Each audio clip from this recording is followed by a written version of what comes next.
എല്ലാവർക്കും good morning. പൊന്മാൻ തിയേറ്ററുകളിലെത്തി. എല്ലാവരും നല്ല അഭിപ്രായമാണ്. നിങ്ങൾക്ക് എല്ലാവർക്കും സിനിമ ഇഷ്ടപ്പെട്ടോ? നിങ്ങൾ ആരെങ്കിലും സിനിമ കണ്ടോ? എല്ലാവരും കണ്ടോ? ഇഷ്ടപ്പെട്ടോ? ഓക്കെ. അപ്പോൾ പൊന്മാൻ നല്ല രീതിയിൽ അഭിപ്രായം വരുന്നുണ്ട്. എല്ലാവരും കണ്ടിരിക്കേണ്ട ഒരു സിനിമ കൂടിയാണെന്ന് തോന്നുന്നു. പറയുന്ന ചെറുപ്പക്കാർക്കും അതേസമയം പറയുന്ന പ്രായമുള്ളവർക്കും സ്ത്രീകൾക്കും എല്ലാവർക്കും റിലേറ്റ് ചെയ്യാൻ പറ്റുന്ന ഒരുപാട് കഥാ സന്ദർഭങ്ങളിലും കൂടെ കടന്നു പോകുന്ന ഒരു സിനിമയാണ്. അതിൽ സംസാരിക്കുന്ന വിഷയം വളരെ റിലവൻ്റ് ആയിട്ടുള്ള ഒരു വിഷയമാണ്. സ്ത്രീധനം എന്ന് പറയുന്ന വിഷയത്തെക്കുറിച്ച് വളരെ വേറൊരു പെർസ്പെക്റ്റീവിലൂടെ സംസാരിക്കുന്ന സിനിമയാണ്. ഒപ്പം അതിലെ ക്യാരക്ടർ രാജേഷ് എന്ന് പറയുന്ന ക്യാരക്ടറിന് എന്താ പറയുക, ഭയങ്കര റിലേറ്റബിലിറ്റി ഉണ്ട്. ചെറുപ്പക്കാർക്കിടയിലൊക്കെ രാജേഷ് എന്ന് പറയുന്ന ഒരു ഫൈറ്റർ എത്ര മോശം അവസ്ഥയിലാണെങ്കിൽ പോലും ഇനിയൊരു തിരിച്ചുവരവ് ഉണ്ടാവില്ല എന്ന് പറഞ്ഞു, ഇനിയൊരു തിരിച്ചുവരവ് ഉണ്ടാവില്ല ശശിയെ എന്ന് പറയുന്ന പോലത്തെ സിറ്റുവേഷനിൽ നിന്ന് പോലും ഈ പറയുന്ന മനക്കട്ടിയോടെ കോൺഫിഡൻസ് ആണല്ല, പോരാട്ടമാണ് ലൈഫ്. ആ പോരാട്ടത്തിൽ അലക്സാണ്ടർ ചക്രവർത്തിയാണ് അജേഷ് എന്ന് പറയുന്ന ഒരു ക്യാരക്ടർ. അവൻ്റെ ഒരു ഫൈറ്റും അവൻ്റെ ഒരു സർവൈവലും അവൻ്റെ ഒരു വിജയവും ചിലപ്പോൾ സിനിമ കാണുന്ന പ്രേക്ഷകൻ്റെയും കൂടെ ഒരു വിജയമായിട്ട് തോന്നുമായിരിക്കും. പല രീതിയിലുള്ള പ്രശ്നങ്ങൾ നേരിടുന്ന ആർക്കും അതൊരു ഇൻസ്പിറേഷൻ ആയിരിക്കാം. ഇതിൽ പൊന്നാണ് അതിലെ വിഷയം. പൊന്നു മാറ്റി അവിടെ വേറെന്ത് വെച്ചാലും അത്തരത്തിലുള്ള സാഹചര്യങ്ങൾ എല്ലാവർക്കും ജീവിതത്തിൽ ഫേസ് ചെയ്യപ്പെടാറുള്ള സാഹചര്യങ്ങളിലൂടെ സഞ്ചരിക്കുന്ന അജേഷാണ്. അപ്പോൾ ആ രീതിയിൽ അജേഷ് ഒരു ഭയങ്കര ഇൻസ്പിറേഷൻ ആയിരിക്കും. ആ ക്യാരക്ടറിനെ കുറിച്ചാണ് കുറേ പേര് സംസാരിക്കുന്നുണ്ട്. വിളിക്കുന്നവരൊക്കെ അതിനെക്കുറിച്ചാണ് ഏറ്റവും കൂടുതൽ ഫീഡ്ബാക്ക് തരുന്ന. അജേഷ് ഭയങ്കരമായിട്ട് അവരെ ഇൻസ്പയർ ചെയ്തു, കണ്ണു നിറയിച്ചു. അവസാനം അജേഷിന് വേണ്ടി കൈയടിക്കാൻ തോന്നി എന്നുള്ള അത് തന്നെയാണ് ഈ സിനിമയുടെയും വിജയം. അപ്പോൾ സ്ത്രീധനം എന്ന് പറയുന്ന വിഷയം എപ്പോഴും നമ്മൾ സ്ത്രീകളുടെ കണ്ണുകളിൽ കൂടിയാണ് നമ്മൾ ആലോചിക്കാറ്. അതിനുവേണ്ടി സഹനം അനുഭവിക്കുന്ന ഒരു സ്ത്രീ, അവളുടെ കഷ്ടപ്പാടുകളും അവളുടെ കണ്ണുനീരും എന്നൊക്കെ പറയുന്ന പോലെയൊക്കെ ആയിരിക്കും. ആ ഒരു വിക്ടിമിനെ ബേസ് ചെയ്തിട്ടായിരിക്കും പൊതുവെ സ്ത്രീധനം എന്ന് പറയുന്ന വിഷയത്തെക്കുറിച്ച് നമ്മൾ ആദ്യം ആലോചിക്കുക. പക്ഷെ അങ്ങനല്ലാതെ സ്ത്രീധനം എന്ന് പറയുന്ന ഒരു വ്യവസ്ഥിതി എങ്ങനെ ആണുങ്ങളിലും കൂടെ ഇമ്പാക്റ്റ് ഉണ്ടാകുന്നു എന്നുള്ളൊരു പോയിന്റ് ഓഫ് വ്യൂയിലൂടെയാണ് ഈ സിനിമ സംസാരിക്കുന്നത്. ഒരു പെൺകുട്ടിയെ കല്യാണം കഴിച്ച് വിടുക എന്ന് പറയുന്ന ഒരു സാഹചര്യത്തിൽ ആ പെൺകുട്ടിയുടെ ആങ്ങളെയും അച്ഛനും അമ്മയും മറ്റ് റിലേറ്റീവ്സും ആ പെൺകുട്ടി ഉൾപ്പെടെ അനുഭവിക്കേണ്ടി വരുന്ന ഒരു കഷ്ടപ്പാട്, അതൊരു വലിയ ബേർഡനാണ്. ഇവരെല്ലാവരും ആ ഒരു വ്യവസ്ഥയുടെ വിക്ടിംസാണ്. എല്ലാവരെയും എന്താ പറയുക, പേടിയോടെ നോക്കിക്കാണുന്ന ഒരു സാഹചര്യമാണത്. ഒരു കല്യാണം എന്ന് പറയുന്നത്, ഒരു പെൺകുട്ടിയുടെ കല്യാണം എന്ന് പറയുന്നത് അതൊരു ബാധ്യതയായി മാറും എന്ന് പറയുന്ന ഒരു സാഹചര്യമുണ്ട് ഈ സ്ത്രീധനം എന്ന് പറയുന്ന സമ്പ്രദായത്തിലൂടെ. അപ്പോൾ ആണുങ്ങൾക്കും അങ്ങനെ ഒരു സിസ്റ്റം വിക്ടിമായ കുറേ ആണുങ്ങളുടെയും ഒക്കെ കാഴ്ചപ്പാടിലൂടെ സ്ത്രീ അവിടെ സെക്കൻഡറി മാത്രമാണ് ഈ ഒരു സിനിമയിലെ നെറേറ്റീവിൽ. ആണുങ്ങളാണ് ഇതിൻ്റെ അകത്ത് പ്രശ്നം ബാധിക്കപ്പെട്ടിരിക്കുന്നത്. ഈവൻ എൻ്റെ ക്യാരക്ടർ മാത്രമല്ല, സജിന് അഭിനയിച്ചിരിക്കുന്ന മരിയാനോ എന്ന ക്യാരക്ടർ പോലും ആ ഒരു സിസ്റ്റത്തിൻ്റെ വിക്ടിമായിട്ടാണ് ഇതിൽ പ്ലേസ് ചെയ്യപ്പെട്ടിരിക്കുന്നത്. അപ്പോൾ ഇതിലൊരു കൃത്യമായിട്ടൊരു നായകൻ വില്ലൻ എന്നുള്ള സങ്കല്പങ്ങൾക്കപ്പുറം ഈ സിനിമ കുറേ വിക്ടിംസിൻ്റെ കഥയാണ്. ഇവൻച്വലി നമ്മൾ തീരുമാനിക്കുന്നു ഇയാളാണ് നായകൻ, ഇയാളാണ് വില്ലൻ, ഇവരൊക്കെയാണ് ഈ സിനിമയിലെ എന്തൊക്കെയാണ് കഥാപാത്രങ്ങളെന്നും നമ്മൾ തന്നെ സിനിമ കണ്ടിട്ട് തീരുമാനിക്കുന്ന ഒരു പൊസിഷനിലേക്കാണ് അതിൻ്റെ എഴുത്തും ബാക്കി കാര്യങ്ങളൊക്കെ. അപ്പോൾ ജ്യോതിഷേട്ടൻ്റെ ആദ്യത്തെ സംവിധാന സംരംഭമാണ്. നമുക്കറിയാം, കുമ്പളങ്ങി നൈറ്റ്സും ബ്രഹ്മയുഗവും ഒക്കെ ചെയ്ത സംവിധായകൻ എന്നുള്ള നിലയിൽ, ആർട്ട് ഡയറക്ടർ എന്നുള്ള നിലയിൽ അദ്ദേഹം ഒരുപാട് പേരെടുത്തിട്ടുള്ള അവാർഡുകളൊക്കെ നേടിയിട്ടുള്ള കലാസംവിധായകനാണ്. അദ്ദേഹത്തിൻ്റെ ആദ്യത്തെ സംവിധാന സംരംഭം എന്ന നിലയിൽ GR ഇന്ദുഗോപൻ സാറിൻ്റെ 4-5 ചെറുപ്പക്കാർ എന്ന് പറയുന്ന വളരെ പോപ്പുലർ ആയിട്ടുള്ള ഒരു നോവൽ, ആ നോവൽ വായിച്ചിട്ടുള്ളവർക്ക് ഭയങ്കര എക്സൈറ്റ്മെൻ്റ് ആയിരുന്നു ഈ സിനിമ കാണാൻ. ഈ സിനിമയിൽ അവർ കണ്ട കഥാപാത്രങ്ങളും കഥാമുഹൂർത്തങ്ങളൊക്കെ എങ്ങനെ സിനിമയിലേക്ക് എത്തുന്നു എന്നുള്ള ആവേശം എല്ലാവർക്കും ഉണ്ടായിരുന്നു. അവരെല്ലാവരും ഫീഡ്ബാക്സ് പറയുന്നത് അവരാരും നിരാശപ്പെട്ടില്ല. ബുക്ക് കണ്ട അതേ എക്സൈറ്റ്മെൻറ്റോ അല്ലെങ്കിൽ അതിന് മേലെയോ തന്നെ സിനിമയിലും വന്നിട്ടുണ്ട്. ആരും അതിൽ നിന്ന് താഴോട്ട് പോയിട്ടില്ല എന്നുള്ള നിലയിൽ തന്നെയാണ് എല്ലാവരുടെയും ഫീഡ്ബാക്സ്. അപ്പോൾ അതും ഒരു സിനിമ എന്നുള്ള നിലയിൽ ഇതിൻ്റെ വിജയമാണ്. അതിൻ്റെ ക്രെഡിറ്റ് ഇതിൻ്റെ തിരക്കഥ എഴുതിയ ധോവൻ ചേട്ടനും ജസ്റ്റിൻ മാത്യു, മിന്നൽ മുരളിയുടെ കോറൈറ്ററാണ്, ജസ്റ്റിനും അവകാശപ്പെട്ടതാണ്. അപ്പോൾ അവരുടെയും ഒരു വലിയ സക്സസ് ആണ്. പ്രത്യേകിച്ച് ഇതിലെ ഓരോ ഡയലോഗ്സും ആൾക്കാർ എടുത്തെടുത്ത് പറയുന്നുണ്ട്. ഈ പറയുന്ന ആജേഷ് എന്ന് പറയുന്ന ഡയലോഗും, ജീവിതം ഒരു പോരാട്ടമാണ്, കിട്ടുന്ന സാഹചര്യത്തിലെല്ലാം നമ്മൾ എൻജോയ് ചെയ്യണം, അല്ലാത്ത സിറ്റുവേഷനിലെല്ലാം നമ്മൾ ഫൈറ്റ് ചെയ്യണം. ആ പോരാട്ടത്തിൽ അലക്സാണ്ടർ ചക്രവർത്തിയാണ് അജേഷ് എന്ന് പറയുന്ന ഡയലോഗും, അല്ലെങ്കിൽ ആത്മഹത്യ ചെയ്യാൻ നിൽക്കുന്ന സുഹൃത്തിൻ്റെ അടുത്ത് നിന്നെ പോലുള്ളവർ ഇങ്ങനെയൊക്കെ ചെയ്താൽ വിട്ടുകൊടുക്കാതെ ഫൈറ്റ് ചെയ്യുന്ന എന്നെ പോലെയുള്ളവരെ അല്ലടാ അത് ബാധിക്കുന്നത് എന്ന് ചോദിക്കുന്ന അജേഷ് ഒക്കെ ഒരുപാട് ഇപ്പോൾ ഇന്നത്തെ കാലഘട്ടത്തിൽ ഒരുപാട് പേർക്ക് ഇൻസ്പിറേഷനാണ്. ജീവിതം പെട്ടെന്നൊരു ഡെഡ് എൻഡിലെത്തുമ്പോൾ ജീവിതം ഉപേക്ഷിക്കുക എന്ന് പറയുന്ന തോന്നലൊക്കെ ഉണ്ടാകുന്ന ഒരുപാട് യങ്സ്റ്റേഴ്സ് നമ്മുടെ ചുറ്റുമുണ്ട്. അവർക്കൊക്കെ ഒരു പക്ഷേ ആ സീനൊക്കെ ചിലപ്പോൾ ഒരുപാട് റിലേറ്റബിൾ ആയിരിക്കാം, ചിലപ്പോൾ ഒരു ഭയങ്കര ഇൻസ്പിറേഷൻ ആയിരിക്കാം അജേഷിൻ്റെ ഒരു കോൺഫിഡൻസും ആറ്റിറ്റ്യൂഡും. അപ്പോൾ ഓവറോൾ എല്ലാ ടെക്നീഷ്യൻസിൻ്റെയും ഇപ്പോൾ ഞാൻ ഇവരുടെ ക്യാരക്ടേഴ്സിനെ കുറിച്ച് ഞാൻ പറയുന്നില്ല, പൊതുവെ അങ്ങനെയാണ് ഞാൻ എല്ലാം പറയും, പിന്നെ ഇവർക്കൊന്നും പറയാനുണ്ടാവില്ല. അതുകൊണ്ട് ഇവർ പറഞ്ഞോട്ടെ. എൻ്റെ ക്യാരക്ടർ അജേഷാണ്. ബാക്കി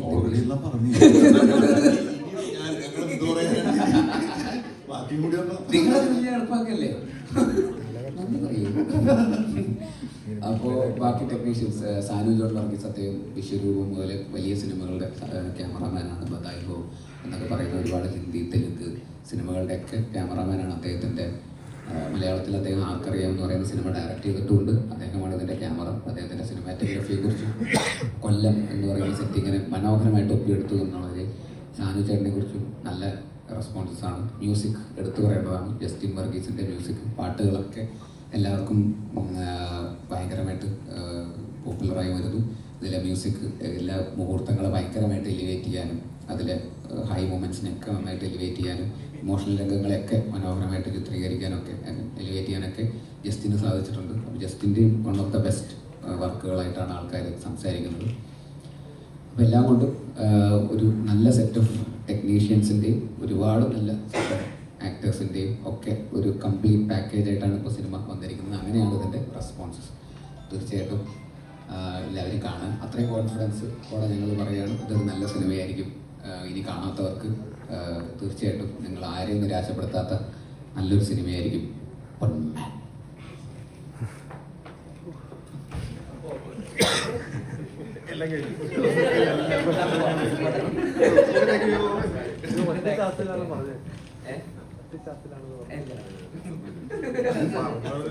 കഴിഞ്ഞ കുറച്ച് ദിവസമായിട്ട് ഇതൊക്കെ തന്നെയാണല്ലോ നിങ്ങളെയൊക്കെ തന്നെ ഞങ്ങൾ കണ്ടോണ്ടിരിക്കും. പറഞ്ഞു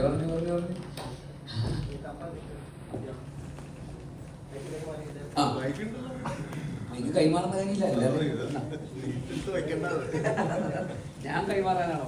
ഞാൻ അല്ല, ശരിക്കും ഈ കല്യാണ പിരിവ് എന്ന് പറഞ്ഞ പരിപാടി എല്ലാ നാട്ടിലും ഉണ്ട്. ഇപ്പൊ നമ്മുടെ നാട്ടിലും കണ്ണൂരുണ്ട്. അതായത് വീട്ടിൽ നിന്നൊക്കെ പോകുമ്പോൾ ആദ്യം 100 രൂപയായിരുന്നു കുറെ വർഷങ്ങൾക്ക് മുന്നേ. ചെറിയ കവറിലിട്ടിട്ട് പേര് എഴുതിയിട്ട് കൊടുക്കും. അപ്പം അതിന്റെ ഒരു ഭയങ്കര ഹെവി വേർഷനാണ് കൊല്ലത്ത് നടക്കുന്നത് എന്നുള്ളത് എനിക്ക് ഈ സിനിമ കണ്ടപ്പോഴാണ് മനസ്സിലായി. ഈ സിനിമയിൽ അഭിനയിച്ചപ്പോഴാണ് മനസ്സിലായത്. പണ്ട് നമ്മുടെ നാട്ടിലാണെങ്കിൽ ഇപ്പൊ 500 ഇപ്പൊ എത്രയാണെന്ന് അറിയില്ല. ഞാൻ കല്യാണത്തിന് പൈസ വാങ്ങിച്ചിട്ടില്ല കേട്ടോ. അതായത് കാർഡിന്റെ അടിയിൽ എഴുതുമല്ലോ, ഒന്നും എഴുതിയിട്ടില്ലെങ്കിൽ കാരണം പൈസ വാങ്ങിക്കുന്നുണ്ട്. ഞാൻ എഴുതിയിട്ടുണ്ട് വേണ്ടാന്ന്. അപ്പൊ പൈസ വാങ്ങിക്കണ്ടാണ് ചെയ്തത്.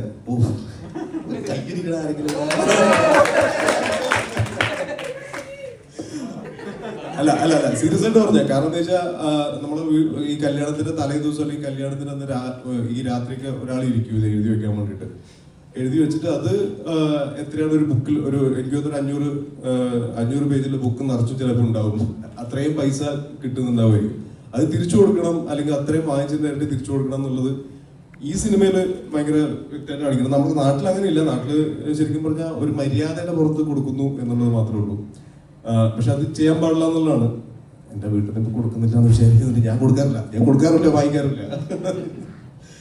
അപ്പോ അതും നമ്മുടെ നാട്ടിലുണ്ടാവുന്ന ഈ ശരിക്കും ഈ അജേഷ് എന്ന് പറഞ്ഞ ക്യാരക്ടർ എല്ലാവരുടെയും ഉള്ളിൽ അജേഷ് ഉണ്ട്. കാരണം ശരിക്കും പറഞ്ഞ ബേസിൽ ശരിക്കും ഒരു അജേഷാണ്. കാരണം IT-യിൽ ജോലി ചെയ്തിട്ട് സിനിമയിലെത്താൻ ഒരു മാർഗവും ഇല്ലാണ്ട് ഷോർട്ട് ഫിലിം ചെയ്ത് സിനിമയിലെത്തി, സിനിമ ഡയറക്റ്റ് ചെയ്തു, അഭിനയിച്ചു. ഇപ്പൊ ഞാനും ആനന്ദും പണ്ട് മമ്മൂട്ടി ദ ബെസ്റ്റ് ആക്ടർ എന്ന് പറഞ്ഞ പരിപാടിക്ക് ഞാൻ ആനന്ദിന്റെ വീട്ടിലാണ് താമസിക്കുന്നത്. ഞങ്ങള് മമ്മൂട്ടി ദ ബെസ്റ്റ് ആക്ടറിൽ TV-യിൽ കാണിക്കുന്ന എപ്പിസോഡിൽ പോലും എത്തിയിട്ടില്ല. അതിന്റെ ഓഡീഷന് പോയി. എറണാകുളത്തായിരുന്നു ഫസ്റ്റ് ഓഡീഷൻ ഉണ്ടായിരുന്നത്. അത് കഴിഞ്ഞിട്ട് ട്രിവാൻഡ്രത്ത് ഓഡീഷൻ കഴിഞ്ഞിട്ട് അന്ന് സെലക്ട് ആയിട്ടില്ല. അന്ന് രാത്രി ഞാൻ ഇവന്റെ വീട്ടിലാണ് താമസിച്ചത്. പക്ഷെ വർഷങ്ങൾ കഴിഞ്ഞിട്ടാണ് ഞങ്ങൾ കണ്ടുമുട്ടുന്നത്. അന്ന് 2000 എപ്പോഴോ. അപ്പൊ അതിന്നൊക്കെ സ്ട്രഗിൾ ചെയ്തിട്ട് സിനിമയിലെത്തി. ഇപ്പൊ നമ്മൾ കണ്ടുമുട്ടി. ഇപ്പൊ ഞാനാണെങ്കിലും ഞാൻ കണ്ണൂരിൽ നിന്ന് വന്ന് സിനിമയിൽ എത്താൻ പറ്റി. കുറച്ചുപേരെങ്കിലും തിരിച്ചറിയുന്നു, നല്ല ക്യാരക്ടേഴ്സ് കിട്ടുന്നു എന്ന് പറയുന്നത് നമ്മുടെയൊക്കെ ഉള്ളിലുള്ള അജേഷാണ്. അപ്പൊ ഈ സിനിമയിൽ അത് വ്യക്തമായിട്ട് അജേഷ് എങ്ങനെയാണെന്നുള്ളത് മനസ്സിലാവും. അജേഷ് എന്ന് പറഞ്ഞു ദീപക് എന്ന് പറയാനുള്ള എല്ലാവരുടെ ഉള്ളിലുണ്ട് അജേഷ്, ഉറപ്പായിട്ടും നിങ്ങളുടെ ഉള്ളിലും ഉണ്ടാവും എന്ന് വിചാരിക്കുന്നു അല്ലേ? ഇല്ലേ? എടാ പോരാളി, അത് തന്നെ. ഇത് നേരത്തെ അലക്സാണ്ടർ എന്ന് പറഞ്ഞില്ലേ, അത് തന്നെ പോരാളി. ഫസ്റ്റ് ഓഫ് ഓൾ എനിക്ക് ഒരു തുടക്കക്കാരൻ എന്നുള്ള നിലയിൽ ഈ ഒരു ക്യാരക്ടർ കിട്ടിയത് ഭയങ്കര സന്തോഷമുള്ള കാര്യമാണ്. ഈ സിനിമയെ പറ്റി സംസാരിക്കുകയാണെങ്കിൽ ഈ സിനിമയിൽ എല്ലാവർക്കും ഒരു ഒരു ബ്ലാക്കോ ഇല്ല വൈറ്റോ ഇല്ലാത്തൊരു ഷെയ്ഡ്സ് ആണുള്ളത്. എക്സെപ്റ്റ് ഈ മാർക്കണ്ഡേയ ശർമ്മ ഭയങ്കര നല്ല മനുഷ്യനായിട്ടാണ് എനിക്ക് ഈ കഥ വായിച്ചപ്പോഴും സിനിമ കണ്ടപ്പോഴും തോന്നിയിട്ടുള്ളത്. അത് ജീവിതത്തിൽ ശർമ്മ മാത്രമാണ് തന്നെ ബാധിക്കാത്ത പ്രശ്നത്തിൽ സഹായിക്കാൻ വേണ്ടി തുനിഞ്ഞിറങ്ങുന്നത്. അതിൽ പെട്ടുപോകുന്ന ഒരാളായിട്ടാണ് ശർമ്മയെ കാണിക്കുന്നത്. അപ്പം ആ ക്യാരക്ടർ വെച്ച് കഴിഞ്ഞാൽ ബാക്കി എല്ലാ ക്യാരക്ടേഴ്സിനും ഒരു ഷെയ്ഡുള്ള ക്യാരക്ടേഴ്സാണ്. എല്ലാ ക്യാരക്ടേഴ്സും തുടങ്ങിയെടുത്തല്ല നിൽക്കുന്നത്. അപ്പോൾ ആ ഒരു ജേണി എല്ലാ ക്യാരക്ടേഴ്സിനും ഈ സിനിമയിലുണ്ട്. അത് എഴുത്തിൻ്റെയും കൂടെ ഗുണമാണ്. അത് ആ നോവലിൽ വായിക്കുമ്പോഴേ നമുക്ക് മനസ്സിലാവും. ആ ഒരു ഡെപ്തോടുകൂടി ആ ഒരു ഇൻറ്റൻസ് ആയിട്ട് നമുക്ക് സിനിമയിൽ കാണിക്കാൻ കഴിഞ്ഞു എന്നാണ് ഞങ്ങൾ വിശ്വസിക്കുന്നത്. എൻ്റെ ഇതുവരെയുള്ള ചെറിയൊരു കരിയറിൽ കിട്ടിയിട്ടുള്ള ഏറ്റവും ശക്തമായിട്ടുള്ള ഏറ്റവും ഗ്രാഫുള്ള ക്യാരക്ടറായിട്ടാണ് എനിക്ക് തോന്നിയിട്ടുള്ളത്. അങ്ങനെ ഒരു ക്യാരക്ടർ എനിക്ക് തരാൻ ധൈര്യം കാണിച്ച ജോയിഷേട്ടനും അതിന് കാരണമായ ബേസിൽ ബ്രോയ്ക്കും എല്ലാവർക്കും ഞാൻ നന്ദി പറയുന്നു. പിന്നെ സിനിമ കണ്ടവർക്കറിയാം, സിനിമ കണ്ടവർക്കറിയാം ഈ ഒരു സിനിമ ഭയങ്കര കുറേ കാലത്തിന് ശേഷം മലയാള സിനിമയിൽ ഭയങ്കര നല്ലൊരു റൈറ്റിങ്ങും കുറേ ഡയലോഗ്സും ഒക്കെ ഉള്ള ഒരു പ്രത്യേകതരം രീതിയിലുള്ള ഡയലോഗ്സ് ഒക്കെ ഉള്ള ഒരു സിനിമയാണ്. അപ്പോൾ അതിങ്ങനെ തന്നെ സിനിമയെ കാണിച്ച് ചിലപ്പം ഇപ്പോഴത്തെ ഒരു കാലഘട്ടത്തിൽ അംഗീകരിക്കപ്പെടുമെന്ന് നമുക്കൊരു സംശയം തോന്നും. പക്ഷെ അതെല്ലാവരും ആൾക്കാർ ഏറ്റെടുത്തു. ഡയലോഗുകളെ പറ്റി എല്ലാവരും സംസാരിക്കുന്നുണ്ട്. കുറേ കാലത്തിന് ശേഷമുള്ള സിനിമ കണ്ട എല്ലാവരും റിവ്യൂസ് ഇടുമ്പോൾ എല്ലാ ക്യാരക്ടേഴ്സിൻ്റെ പേരുകൾ ഇങ്ങനെ എഴുതി കാണുന്നത്. അപ്പോൾ അത്രത്തോളം കഥാപാത്രങ്ങളുടെ പേരും ആ ഡയലോഗ്സ് എല്ലാം ആൾക്കാരുടെ മനസ്സിൽ പതിഞ്ഞു എന്ന് വിശ്വസിക്കുന്നു. അത് ഭയങ്കര സന്തോഷമാണ്. ഇങ്ങനെ വല്ലപ്പോഴും ഇങ്ങനെയുള്ള സിനിമയൊക്കെ സംഭവിക്കും. അതിലും നമുക്ക് ഒക്കെ ഒരു പാർട്ടാവാൻ കഴിയുന്നതും വല്ലപ്പോഴാണ്. അപ്പോൾ ഭയങ്കര സന്തോഷം. എല്ലാവർക്കും നമസ്കാരം. ഞാൻ ആവേശത്തിന് ശേഷം ചെയ്ത സിനിമയാണ് വൺ മാൻ. അപ്പോൾ വളരെ സന്തോഷമുണ്ട് ഈ പടത്തിൻ്റെ ഭാഗവും പറ്റിയൊരു കൊല്ലത്ത് നടന്നൊരു റിയൽ ഇൻസിഡൻറ്റിനെ ബേസ് ചെയ്തിട്ടാണ് GR ഇന്ദുവൻ ചേട്ടൻ 4 ചെറുപ്പക്കാരനൊരു നോവൽ എഴുതുന്നത്. അതിനെ ആസ്പദമാക്കിയിട്ടാണ് ജ്യോതിഷ് ചേട്ടൻ ആദ്യമായിട്ട് സംവിധാനം ചെയ്യുന്ന സിനിമ പൊന്മാൻ.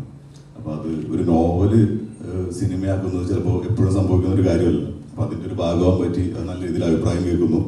അതിലൊക്കെ വളരെ സന്തോഷമുണ്ട്. അതുപോലെ തന്നെ ഈ പടത്തിൽ എല്ലാവർക്കും നല്ല രീതിയിൽ അഭിപ്രായങ്ങൾ കേൾക്കുന്നുണ്ട്. എല്ലാവരും കണക്റ്റ് ആവും. ഈ പറഞ്ഞ അമ്മമാർക്കും പെങ്ങന്മാർക്കും സ്ത്രീകൾക്കൊക്കെ ഭയങ്കര രീതിയിൽ കണക്റ്റ് ആവുന്നു. ഫാമിലി ഓഡിയൻസിന് എല്ലാ രീതിയിലും ഇമോഷണലായിട്ടും കണക്റ്റ് ആവുന്ന ഒരു സിനിമയാണ്. നല്ല രീതിയിൽ പോയിക്കൊണ്ടിരിക്കുന്നു. എല്ലാവരും കാണണം.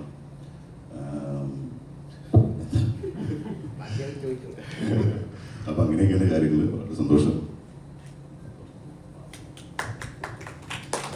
എല്ലാവർക്കും നമസ്കാരം.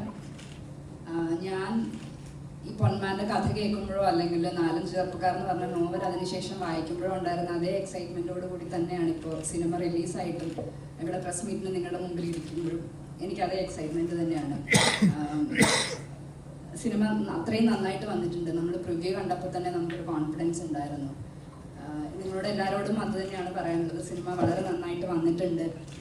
എല്ലാവർക്കും കണക്ട് ചെയ്യുന്ന ഒരു സിനിമയായിരിക്കും. വളരെ കുറേ കാലത്തിന് ശേഷം നല്ല ലൈഫുള്ളൊരു സിനിമയായിട്ടാണ് എനിക്ക് പൊന്മാൻ തോന്നിയിട്ടുള്ളത്.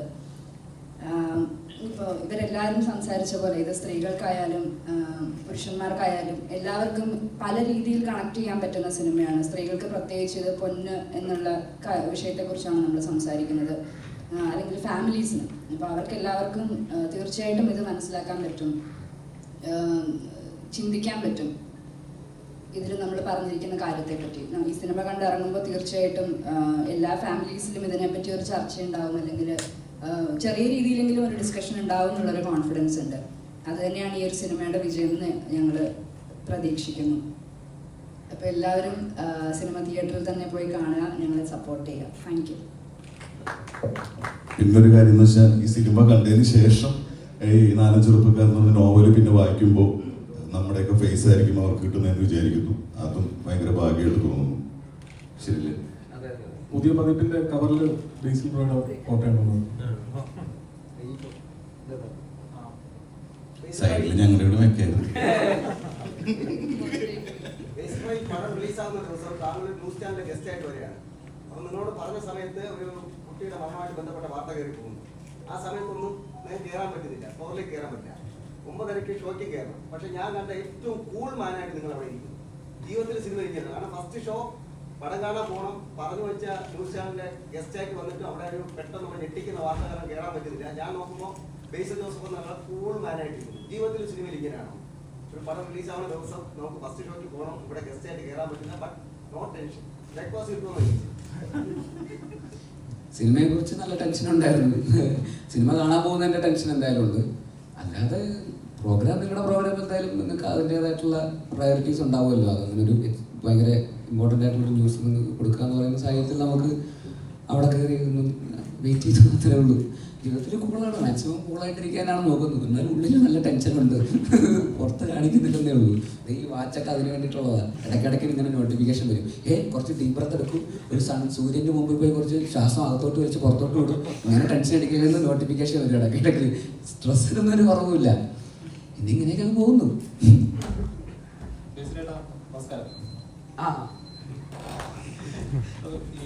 സാറിന്റെ കഥകളിലെ ഏറ്റവും മികച്ച സിനിമയാണ് പൊന്മാനം നമ്മൾ കണ്ടിറങ്ങുന്ന ഓരോ പ്രേക്ഷകരും പറയുന്നത്. ശരിക്കും പറഞ്ഞാൽ ഈ സിനിമയുടെ ഷൂട്ടിങ്ങിന് മുമ്പും പ്രതീക്ഷ ഉണ്ടായിരുന്നു ഇത് കണ്ടിറങ്ങുമ്പോൾ റിലേറ്റ് ചെയ്യാൻ പറ്റുമാണ്, ഏതൊരു മിഡിൽ ക്ലാസ്സിൽ വർക്ക് ചെയ്യുന്ന ആളുകൾക്ക് ഇത് റിലേറ്റ് ചെയ്യാൻ പറ്റുന്ന ഒരു പ്രതീക്ഷ ഉണ്ടായിരുന്നോ? അതന്നെ, ബുക്ക് വായിച്ചവരുടെ ഒക്കെ ഒരു ഫീഡ്ബാക്സ്. ബുക്ക് വായിക്കുമ്പോൾ തന്നെ നമുക്ക് ബുക്ക് വായിച്ചുകൊണ്ടാണ് ഇത് ചെയ്യാം എന്ന് തീരുമാനം എടുക്കുന്നത്. ബുക്ക് വായിക്കുമ്പോൾ തന്നെ നമുക്ക് ഇത് ചെയ്തിട്ടേ ഉള്ളൂ, ഇത് ചെയ്തിട്ടേ വേറെ എന്ത് പരിപാടിക്കും പോകുന്നുള്ളൂ, ഇത് ചെയ്യണം, അങ്ങനെ ഒരു തീരുമാനം അതിൽ തന്നെ എടുത്തായിരുന്നു. പക്ഷെ ബുക്ക് വായിക്കുന്ന പോലെയല്ല സിനിമയിലേക്ക് വരും. ഇപ്പോൾ ബുക്കിൻ്റെ അതിൻ്റേതായിട്ടുള്ള ലിബർട്ടീസ് ഉണ്ട്. ബുക്ക് വായിക്കുമ്പോൾ നമ്മൾ നമ്മുടേതായിട്ടുള്ള ഒരു പ്രൈവറ്റ് സ്പേസിലേക്ക് നമ്മൾ കാണുന്ന വിഷ്വൽസും നമ്മൾ കാണുന്ന മുഖങ്ങളും ആയിരിക്കും നമ്മുടെ മനസ്സിലുണ്ടാവുക. നമ്മൾ തന്നെ ഒരു ഇമാജിനേഷൻ ഉണ്ടാക്കിയെടുക്കുന്നുണ്ട്. എന്നാൽ സിനിമയിലേക്ക് വരുമ്പോൾ സിനിമയായിട്ട് വേണം അതിനെ കാണാൻ. അപ്പോൾ ആൾക്കാർക്ക് അതിൻ്റേതായിട്ടുള്ള ലിബർട്ടീസും ബുക്കിൻ്റേതായിട്ടുള്ള അത്രയും സമയവും ഡീറ്റെയിലിങ്ങുകളും നമുക്ക് ഒരിക്കലും സിനിമയിൽ പ്രസൻറ്റ് ചെയ്യാൻ പറ്റില്ല. അതിനതിൻ്റേതായിട്ടുള്ള ബുദ്ധിമുട്ടുകളുണ്ട്. അപ്പോൾ ബുക്കിൽ നിന്ന് സിനിമയിലേക്ക് ആകുമ്പോൾ ആ ബുക്കിൻ്റെ ഒരു സോള് ചോർന്നു പോകാതെ എങ്ങനെ സിനിമയിലേക്ക് എത്തിക്കാം എന്നുള്ള രീതിയിൽ നമ്മളെല്ലാവരും നന്നായിട്ട് അതിന് വേണ്ടിയിട്ട് വർക്ക് ചെയ്തിട്ടുണ്ട്. അത് സ്ക്രിപ്റ്റ് ആക്കുമ്പോൾ അതിൻ്റേതായിട്ടുള്ള, എന്നാൽ ബുക്കിലെ കുറേ കാര്യങ്ങൾ സിനിമയിലേക്ക് വന്നപ്പോൾ മാറിയിട്ടുണ്ട്. ബുക്കിൽ വഴി കൂടെ അല്ല സിനിമ സഞ്ചരിച്ചിരിക്കുന്നത്. സിനിമ സ്ക്രിപ്റ്റ് ആയപ്പോൾ വേറെ വഴി കൂടിയാണ് സിനിമ സെക്കൻഡ് ഹാഫിലൊക്കെ സഞ്ചരിക്കുന്നത്. അതിൻ്റെ ക്രെഡിറ്റ് ജസ്റ്റിൻ മാത്യുവിനും കൂടെ ഉള്ളതാണ്. ഇതിൻ്റെ സ്കോർ റൈറ്റർ ജസ്റ്റിനാണ് പല മേജർ പ്ലോട്ട് പോയിന്റ്സും മാറ്റി ആലോചിച്ചതും ചിന്തിച്ചതൊക്കെ. പിന്നെ GR ഗോവൻ ചേട്ടൻ്റെയും നല്ല കോൺട്രിബ്യൂഷൻ, ഓഫ് കോഴ്സ് ജ്യോതിഷ് ചേട്ടൻ്റെയും. അപ്പം എല്ലാവരുടെയും കൂടെ എല്ലാവർക്കും അറിയായിരുന്നു ഇത് സിനിമയായിട്ട് നന്നായിട്ട് വരണം. സിനിമയാകുമ്പോൾ ബുക്കിൽ നിന്ന് വലിയ രീതിയിൽ മാറ്റങ്ങളില്ലാതെ ബുക്കിനേക്കാളും നന്നായാൽ അത്രയും സന്തോഷം. എന്നാൽ ബുക്കിൻ്റെ അത്രയെങ്കിലും തന്നെ നമുക്ക് എത്തിക്കണം എന്നുള്ള ഒരു വിശ്വാസം തന്നെയാണ് നമ്മൾ ആദ്യം മുതലേ ഇതിൻ്റെ സ്ക്രിപ്റ്റിൽ എല്ലാവരും അതിന് വേണ്ടിയിട്ട് വർക്ക് ചെയ്തത്.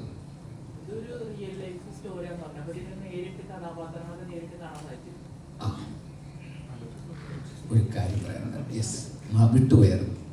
അപ്പോൾ ഇതൊരു റിയൽ ലൈഫ് സ്റ്റോറിയാണ് ബേസിക്കലി. ഇത് നടന്നത് കൊല്ലത്ത് കുറേ വർഷങ്ങൾക്ക് മുമ്പ്. ഇതിൻ്റെ സംവിധായകൻ ജ്യോതിഷ് ചേട്ടൻ്റെ തന്നെ ജീവിതത്തിൽ സംഭവിച്ചിട്ടുള്ള ഈ 4-5 ചെറുപ്പക്കാരെന്നാണ് നോവലിൻ്റെ പേര്. ആ 4-5 ചെറുപ്പക്കാരിൽ ഒരു ചെറുപ്പക്കാരൻ അന്ന് ജ്യോതിഷ് ചേട്ടനായിരുന്നു. ഇന്ന് അത്ര ചെറുപ്പക്കാരനല്ല, കുറേ വർഷങ്ങൾക്ക് മുമ്പ്. അതെ, ഇത് മറുത എന്ന് പറയുന്ന ഒരു ക്യാരക്ടറാണ് ജ്യോതിഷ് ചേട്ടൻ്റെ ശരിക്കുള്ള ക്യാരക്ടർ റിയൽ ലൈഫിൽ. പിന്നെ ഇതിൽ മാർക്കണ്ഡേയ ശർമ്മ എന്ന് പറയുന്ന ദീപക് ചെയ്ത ക്യാരക്ടർ ആക്ച്വലി റിയൽ ലൈഫിൽ ഉണ്ടായിരുന്നത് ബാലാജി ശർമാജി എന്ന് പറയുന്ന ആക്ടറാണ്, രാജേഷ് ശർമ്മ. അദ്ദേഹമാണ് റിയൽ ലൈഫിൽ ആ മനുഷ്യൻ. അദ്ദേഹം ഈ സിനിമയിൽ പള്ളിയിലച്ചൻ റോൾ ചെയ്തിട്ടുണ്ട്. അപ്പോൾ ആദ്യമായിട്ടായിരിക്കും ഇതിലൊരു സീനുണ്ട്, പള്ളിയിലച്ചനായിട്ടുള്ള ശർമാജി വന്നിട്ട് ദീപകിൻ്റെ അടുത്ത് വന്നിട്ട് ഡയലോഗ് പറയുന്ന സീൻ. അതായത് റിയൽ ലൈഫിലെ ആള് സിനിമയിൽ അഭിനയിക്കുന്ന ആളുടെ അടുത്ത് കോമ്പിനേഷൻ സീനിൽ വന്നിട്ട് നോക്കിയും കൊണ്ടൊക്കെ നിന്നോളെ എന്ന് പറയുന്ന ഒരു അപൂർവ ഒരു മൊമെന്റും ആക്ച്വലി ഈ സിനിമയിൽ ഉണ്ടായിട്ടുണ്ട്. പിന്നെ മെയിനായിട്ട് പറയേണ്ടത് അജേഷ് PP എന്ന് പറയുന്ന ഇതിലെ സെൻട്രൽ ക്യാരക്ടറിനെ ആക്ച്വലി റിയൽ ലൈഫിലുള്ള ആളെ അന്നത്തെ സംഭവത്തിന് ശേഷം പിന്നെ നമ്മൾ ആരും കണ്ടിട്ടില്ല. ഈ പറയുന്ന 4-5 ചെറുപ്പക്കാരും കണ്ടിട്ടില്ല, വേറെ ആരും കണ്ടിട്ടില്ല. ഇത് കാണുന്ന അജേഷ് PP ഇവിടെ എവിടെയെങ്കിലും ഉണ്ടെങ്കിൽ, ലോകത്ത് എവിടെയെങ്കിലും ഉണ്ടെങ്കിൽ തീർച്ചയായിട്ടും ഞങ്ങളുമായിട്ട് ബന്ധപ്പെടുക. ഈ പറയുന്ന ഞങ്ങൾക്ക് എല്ലാവർക്കും റിയൽ ലൈഫ് അജേഷിനെ നേരിട്ട് കാണാൻ താല്പര്യമുണ്ട്. ഞങ്ങളുടെ അടുത്ത് വന്നു കഴിഞ്ഞാൽ കണ്ടു കഴിഞ്ഞാൽ ഈ പറയുന്ന അജേഷിന് കിട്ടാനുള്ള ആ സ്വർണത്തിനുള്ള അത്രയും പൈസ നമ്മൾ അജേഷിന് കൊടുക്കുന്നതായിരിക്കും. അപ്പോൾ അജേഷ് എവിടെയെങ്കിലും ഉണ്ടെങ്കിൽ അജേഷ് തീർച്ചയായിട്ടും ഇത് കാണുന്നുണ്ടെങ്കിൽ ഇപ്പൊ എല്ലാ അജേഷുമാരും വരാൻ ഞാനാണ് റിയൽ ലൈഫ് മര്യാദ ഉണ്ടെങ്കിൽ ഒന്നും മിണ്ടാണ്ട് അവിടെ ഇരുന്നോ, വരിയേ വേണ്ട. എനിക്ക് കാണണ്ട, അല്ല മര്യാദ സൈനിനെ കണ്ട് ഇടിക്കും. ഞാനിങ്ങനെ നല്ലായിരുന്നു പറഞ്ഞിട്ട് എന്നെ കണ്ടാലും ഇടിക്കുമായിരിക്കും. പേരുകൾ വളരെയധികം യുണീക്കാണ്. ഇപ്പം മര്യാദ ആയാലും സ്റ്റെഫി റഫേൽ അങ്ങനെ കുറെ പേരുകൾ അപ്പൊ അവിടെ കോമൺ ആയിട്ട് അജീഷ് എന്നുള്ള പേര് അപ്പോഴേ സ്ക്രിപ്റ്റ് ആയ സമയത്ത് എനിക്കൂടെ ഒരു വെറൈറ്റി പേര് കിട്ടിയ തോന്നിയായിരുന്നു.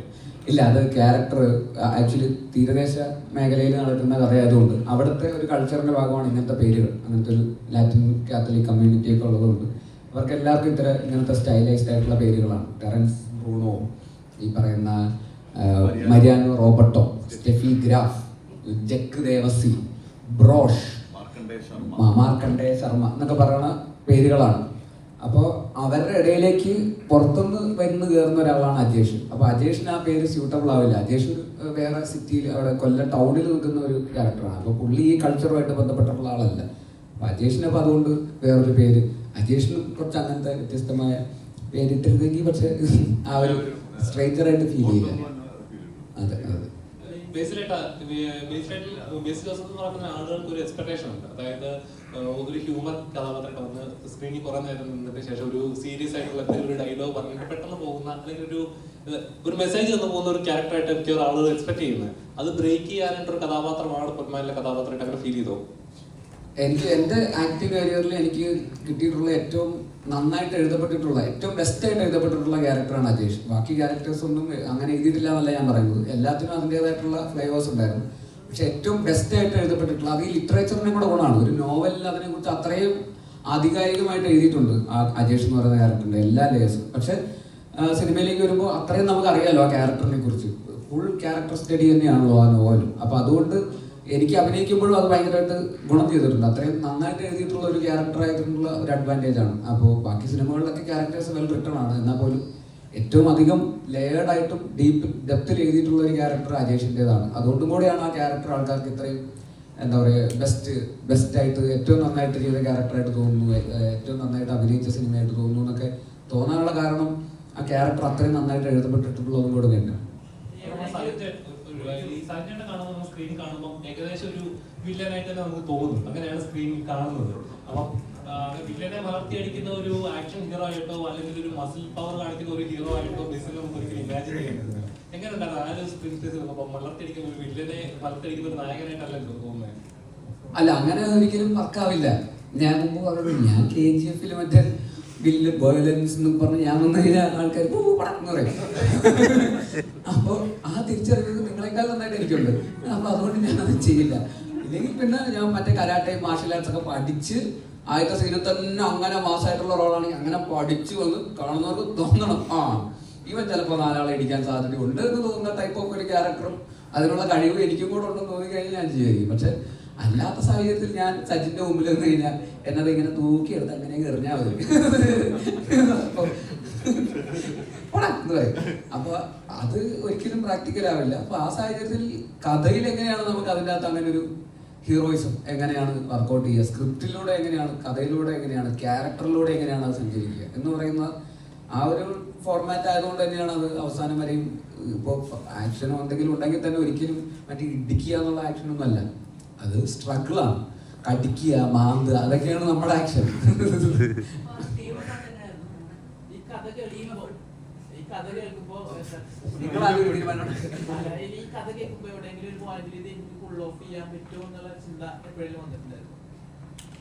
ഇല്ല, കമ്മിറ്റ് ചെയ്തു. യൂസിലി അത് കഥ കേൾക്കുമ്പോൾ നമ്മൾ വിചാരിക്കുന്നത് നമുക്ക് ലിഫ്റ്റ് ചെയ്യാൻ പറ്റും, എന്നാലും നമ്മൾ കമ്മിറ്റ് ചെയ്യുള്ളൂ. പേഴ്സണലി എനിക്ക് ഭയങ്കരമായിട്ട് കണക്ട് ചെയ്യാൻ പറ്റിയ സിനിമ. ഞാൻ കൊല്ലംകാരനാണ്. ഇതേപോലെ ഈ പൈസ പഠിക്കുന്ന പരിപാടി ഒരുപാട് സ്ഥലങ്ങളിൽ എഴുതാനുള്ള ഒരാളാണ്.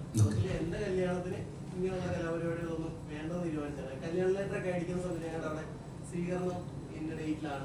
പൈസ മേടിക്കാൻ വേണ്ടിയിട്ടാണ്. 500 രൂപ കൊടുത്തിട്ട് 100 രൂപ കൂടുതൽ എന്തായാലും മേടിക്കും. അത് അല്ലെങ്കിൽ വീട്ടിൽ ചെന്ന് ചോദിക്കുന്ന ഒരു പരിപാടി ഞങ്ങളുടെ നാട്ടിലുണ്ട്. പക്ഷെ എന്റെ കല്യാണത്തിന് ആ കലാപരിപാടി വേണ്ടത് കല്യാണ ലെറ്റർ ഞാനിപ്പോ ഫേസ്ബുക്കിൽ നോക്കിയെടുത്തതാണ്. സ്വീകരണമൊന്നും വെച്ചിട്ടില്ല. സന്തോഷം, അഭിമാനമൊക്കെ ഉണ്ട്. ഭയങ്കരമായിട്ട് ഗുണവും ചെയ്യും. കാരണം പാവം പിടിച്ച വീട്ടുകാരെയൊക്കെ സംബന്ധിച്ചിടത്തോളം കല്യാണത്തിന്റെ തുക കിട്ടുക എന്ന് പറഞ്ഞു കഴിഞ്ഞാൽ ഭയങ്കര ഹെൽപ്ഫുൾ ആയിട്ടുള്ള ഒരു കാര്യമാണ്. ആ സമയത്ത് ഈ പറഞ്ഞ സ്വർണം അങ്ങനെയുള്ള കാര്യങ്ങളൊക്കെ മേടിക്കാനും ആ സ്വർണത്തിന് മാത്രമല്ല ആ കല്യാണ ചെലവുകളും കാര്യങ്ങളൊക്കെ നോക്കപ്പെട്ടി അത് ഭയങ്കരമായിട്ട് ഹെൽപ്ഫുൾ ആവും. പക്ഷെ എന്നാൽ പോലും 500 രൂപ കൊടുക്കുന്നിടത്ത് 400 രൂപ കൊണ്ട് കൊടുത്തു കഴിഞ്ഞാൽ തിരിച്ചു ചോദിക്കുന്ന ഒരു പരിപാടിയുണ്ട്. അതേപോലെ തന്നെ ഒരു ബുക്ക് ഉണ്ടാവും. ആ ബുക്കിനകത്ത് അപ്പൊ ഒരു വീട്ടിൽ ചിലപ്പോൾ 2 പെൺകുട്ടികളുള്ള വീടുണ്ടാവും. ഞങ്ങളുടെ അവിടെ തന്നെ കല്യാണം മാത്രമല്ല ഈ വീടിന്റെ പാലുകാച്ചൽ എന്ന് പറയും, അവിടെ ഈ പരിപാടിയുണ്ട്. അപ്പൊ ഈ ഇപ്പൊ എന്റെ കല്യാണം ആണെന്നുണ്ടെങ്കിൽ ഞാൻ പോയി വിളിക്കുമ്പോൾ ചിലപ്പോൾ ആ വീട്ടിലെ പാലുകാച്ചിനായിരിക്കും ഞാൻ പോയി പൈസ കൊടുത്തിട്ടുണ്ടാവും. അപ്പൊ അതുവരെ നോട്ട് ചെയ്യും. അപ്പൊ പാലുകാച്ചിനാണോ വിവാഹത്തിനാണോ എന്നുള്ള കാര്യമാണ്. അപ്പൊ നമ്മൾ പറയും ഇപ്പൊ 500 കൊടുത്തിട്ടുണ്ടെങ്കിൽ പാലുകാച്ചിന് ഞാൻ അവന് 1000 രൂപ കൊടുത്തിട്ടുണ്ടായിരുന്നു അങ്ങനെ പറയും. അപ്പൊ ഞങ്ങളുടെ നാട്ടിൽ അത് ഉള്ള കാര്യമാണ്. പക്ഷെ ഒരു തരത്തിൽ ചിന്തിച്ചു കഴിഞ്ഞാൽ അത് ഭയങ്കരമായിട്ട് പോസിറ്റീവ് ആവും, ഭയങ്കര ഹെൽപ്ഫുൾ ആവും. സാധാരണ വീട്ടുകാരെ സംബന്ധിച്ച് ഭയങ്കര ഹെൽപ്ഫുൾ ആവും. അപ്പം പൊതുവെ കൊല്ലംകാരെ കുറിച്ച് ഇങ്ങനെ കുറച്ച് നെഗറ്റീവ് പരിപാടികളൊക്കെ ഉണ്ടെങ്കിൽ തന്നെയും ഇപ്പൊ എങ്ങനെ ഉണ്ടായിരുന്നു ഞങ്ങൾ കൊല്ലംകാർ എങ്ങനെ ഉണ്ടായിരുന്നു അവിടുത്തെ ഒരു ഷൂട്ടിംഗ് ലൊക്കേഷനും കാര്യങ്ങളും. പ്രത്യേകിച്ച് ഒരു കാര്യങ്ങളുണ്ട്, മൺറോത്തുരത്തിലൊരു കാര്യം. മൺറോത്തുരത്തില് അവിടുത്തെ ആളുകള് ഒരു അതിജീവനത്തിന്റെ പാതയിലാണ്. പ്രത്യേകിച്ച് സുനാമിക്ക് ശേഷം അവിടെ വലിയ രീതിയിലുള്ള പാരിസ്ഥിതിക പ്രത്യാഘാതങ്ങൾ നേരിടുന്ന ഒരു പ്രദേശമാണ്, താഴ്ന്നു പോകുന്ന ഒരു പ്രദേശമാണ്. അപ്പൊ അവിടെ ആ രീതിയിലുള്ള അതിജീവനം. അപ്പൊ നിങ്ങളുടെ സിനിമക്കകത്ത് തന്നെ താറാവിടുത്തെ വന്ന ശ്യാംദേവ് റാവു എന്ന് പറഞ്ഞൊരു നമ്മുടെ പേഴ്സണലായിട്ട് നമ്മുടെ ഒരു സുഹൃത്തു കൂടിയാണ്.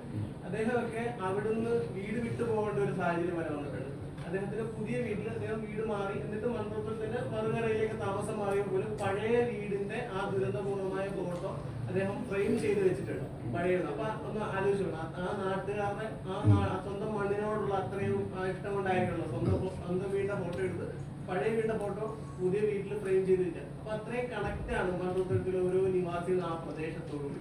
അപ്പൊ നിങ്ങൾ ആ 10-60 ദിവസത്തെ ആ ഷൂട്ടിംഗ് മൺറോത്തുരത്തെ നിവാസികളുമായിട്ടുള്ള ഒരു അറ്റാച്ച്മെന്റ് എങ്ങനെയായിരുന്നു? പ്രത്യേകിച്ച് ഞങ്ങളുടെ കൊല്ലംകാരെ കുറിച്ചുള്ള പപ്പടത്തിന് വേണ്ടി പോലും അടിയാളുകൾ കൊല്ലംകാരെ കുറിച്ചുള്ള നിങ്ങളുടെ ഒരു അഭിപ്രായം എന്താ? മൊത്തത്തിൽ എല്ലാവരുടെ ഒരു അഭിപ്രായം? അല്ല, കൊല്ലംകാരെ കുറിച്ച് എനിക്ക് പേഴ്സണലി ഇതുവരെ ഒരു മോശം അഭിപ്രായം ഉണ്ടായിട്ടില്ല, എനിക്കൊരു മോശം അനുഭവം ഉണ്ടായിട്ടില്ല പേഴ്സണലി. ഈ പറയുന്ന ഞാൻ ജയ എന്ന് പറയുന്ന സിനിമ അവിടെ തന്നെയാണ് ഷൂട്ട് ചെയ്തിട്ടുള്ളത്. എന്നെ സംബന്ധിച്ചിടത്തോളം എൻ്റെ ഏറ്റവും നല്ല 2 സിനിമകൾ ഉണ്ടായിട്ടുള്ളത് കൊല്ലത്തു നിന്നാണ്. അപ്പോൾ അതുകൊണ്ട് എനിക്ക് കൊല്ലം എന്നെ സംബന്ധിച്ചിടത്തോളം എൻ്റെ ഫേവറേറ്റ് സ്ഥലങ്ങളിൽ ഒന്നാണെന്നാണ് എനിക്ക് എൻ്റെ ഭാഗ്യ സ്ഥലങ്ങളിൽ ഒന്നാണ് കൊല്ലം എന്ന് പറയുന്നത്. ഞാൻ കോളേജിൽ പഠിക്കുമ്പോഴൊക്കെ കൊല്ലത്തുനിന്നുള്ള സുഹൃത്തുക്കൾ ഒരുപാട് പേര്, ഞാൻ തിരുവനന്തപുരത്താണ് പഠിച്ചത്, അപ്പോൾ അവിടെ ഒരുപാട് കൊല്ലത്തുനിന്നുള്ള സുഹൃത്തുക്കൾ ഉണ്ടായിട്ടുണ്ട്. ആരുടെ ഭാഗത്തു നിന്ന് എനിക്ക് അങ്ങനത്തെ ഒരു തരത്തിലുള്ള എക്സ്പീരിയൻസ് ഉണ്ടായിട്ടില്ല. അതിങ്ങനെ ഒരു ജനറലൈസ്ഡ് ആയി വന്നു തുടങ്ങിയപ്പോൾ അതങ്ങനെ ആവും തോന്നുന്നു. എനിക്കൊന്ന് വളരെ സ്ട്രേറ്റ് ഫോർവേഡ് ആയിട്ടുള്ള ആൾക്കാരാണെന്ന് തോന്നുന്നു. അതന്നെ നമ്മൾ മുമ്പ് സംസാരിച്ചിട്ടുള്ള ഒരു കാര്യമാണ്. നേരെ പോ എന്നുള്ളത് തന്നെയാണ്. അപ്പോൾ അതിൽ ചിലപ്പോൾ ആർക്കെങ്കിലും ചിലപ്പോൾ അത് ക്യാരക്ടറിൻ്റെ ഭാഗമായിട്ട് വരുമ്പോൾ അത് ആൾക്കാർക്ക് ചിലപ്പോൾ ബുദ്ധിമുട്ടായി തോന്നുന്നതുകൊണ്ടായിരിക്കാം. ഞങ്ങളെ സംബന്ധിച്ചിടത്തോളം ഞങ്ങൾക്ക് ഈ പറയുന്ന ഷൂട്ടിങ്ങിൻ്റെ ഇടയിലൊക്കെ കക്കയിറച്ചി ഒക്കെ കൊണ്ടുതരും. ഞങ്ങളെല്ലാവരും ഒരുമിച്ച് ഇരുന്ന് കഴിക്കും. ഭയങ്കര സ്നേഹത്തോടെയാണ് അവിടെ ഉള്ളവരൊക്കെ ഞങ്ങളെ ട്രീറ്റ് ചെയ്തിരുന്നത്. ഈ പറയുന്ന മൺറോത്തുരത്തിലായിരുന്നു കുറേ ദിവസം ഷൂട്ട് ചെയ്തത്. ഞങ്ങൾ ഒരുപാട് ദിവസം മൺറോത്തുരത്ത് ഈ പറയുന്ന പോലെ നേരത്തെ പറഞ്ഞ പോലെ അങ്ങനത്തെ ഒരു പാരിസ്ഥിതിക പ്രശ്നം നേരിടുന്ന ഒരു സ്ഥലം കൂടെയാണെന്നുള്ളത് അവിടുന്ന് ആൾക്കാരെന്നൊക്കെ ഞങ്ങൾ അറിയാൻ കഴിഞ്ഞു. അത് താഴ്ന്നു പോയിക്കൊണ്ടിരിക്കുകയാണ്, വെള്ളത്തിലേക്ക് പോയിക്കൊണ്ടിരിക്കുകയാണെന്നുള്ള. പക്ഷെ മനോഹരമായിട്ടുള്ള സ്ഥലമാണ്. ഇത്രയും ബ്യൂട്ടിഫുൾ ആയിട്ടുള്ള ഒരു സ്ഥലം കേരളത്തിൽ തന്നെ one of the best places ആണ്. അത് ഇന്റർനാഷണൽ ക്വാളിറ്റിയാണ് ആ സ്ഥലത്തിൻ്റെ ടൂറിസത്തിന്. അതുകൊണ്ടാണ് ഏറ്റവും കൂടുതൽ വിദേശികൾ അവിടെ ടൂറിസത്തിനായിട്ട് വരുന്നതെന്ന് തോന്നുന്നു. ഈ ഷൂട്ടിംഗ് കഴിഞ്ഞിട്ട് ഞാൻ പിന്നെയും 2 പ്രാവശ്യം മൺറോത്തുരത്തിൽ 2 തവണയായിട്ട് ഫാമിലിയായിട്ടും സുഹൃത്തുക്കളുടെയും കൂടെ പോയിട്ട് അവിടെ പോയി സ്റ്റേ ചെയ്ത് 2-3 ദിവസം അവിടെ നിന്നിട്ടാണ് വന്നത്. അത്രയും മനോഹരമായിട്ടുള്ള ഒരു സ്ഥലമാണ് മൺറോത്തുരത്ത് എന്ന് പറയുന്നത്. ഈ പറയുന്ന ആ വില്ലേജ് ടൂറിസവും രാവിലെ ഏർലി മോർണിംഗ് നട്ടപ്ര വെയിലത്ത് പോയി നടന്നിട്ട് കാര്യമില്ല. നല്ല ഏർലി മോർണിംഗ് അല്ലെങ്കിൽ നല്ല സൺസെറ്റ് സമയത്ത് ആ മൺറോത്തുരത്തിലെ ഐലൻഡിൽ ആ വെള്ളത്തിലൂടെ ഗ്രാമത്തിൻ്റെ ഇടയിലൂടെ ഒരു വഞ്ചി തുഴഞ്ഞു പോകുന്ന എക്സ്പീരിയൻസ് എന്ന് പറയുന്നത് ലോകത്തെ എവിടെയും ഏത് ടൂറിസ്റ്റ് ഡെസ്റ്റിനേഷനിൽ പ്രീമിയം ടൂറിസം ഡെസ്റ്റിനേഷനിലും കിട്ടാവുന്ന അത്രയും മനോഹരമായിട്ടുള്ള എക്സ്പീരിയൻസ് ആണ് ആക്ച്വലി മൺറോത്തുരത്തിലെ എക്സ്പീരിയൻസ് എന്ന് പറയുന്നത്. അപ്പം അത് ഞങ്ങൾക്ക് മനോഹരമാണ്. അപ്പോൾ ആ സ്ഥലം അങ്ങനെ തന്നെ നിലനിൽക്കട്ടെ. ആ ആളുകളുടെ ആ ഒരു സ്ട്രഗിൾ അത് ബെറ്റർ, അത് ഇല്ലാതാവട്ടെ. അവർ ഇനിയും നന്നായിട്ട് അവർക്ക് അവിടെ സർവൈവ് ചെയ്യാൻ സാധിക്കട്ടെ എന്ന് ആഗ്രഹിക്കുന്നു. അതിപ്പോൾ പ്രകൃതിയുടെ കയ്യിലാണ്, നമുക്കത് അതിൽ കൂടുതലൊന്നും പറയാനില്ല. പക്ഷെ എന്നാൽ പോലും ആ സ്ഥലം അത്ര മനോഹരമാണ്, അവിടുത്തെ ആൾക്കാരും അത്രയും മനോഹരമാണ്. അതങ്ങനെ തന്നെ നിലനിൽക്കട്ടെ, അങ്ങനെ തന്നെ മുമ്പോട്ട് പോട്ടെ. ആലോചിക്കാവുന്നതാണ്. ഇപ്പോൾ പറഞ്ഞ സ്ഥിതിക്ക് നമുക്കത് ആലോചിക്കാവുന്നതാണ്. ആൾക്കാരെ പറ്റി പറയുമ്പോൾ ഈ മരിയാനയുടെ വീട് ഷൂട്ട് ചെയ്ത ആ വീട് ഒറിജിനൽ വീടാണ്.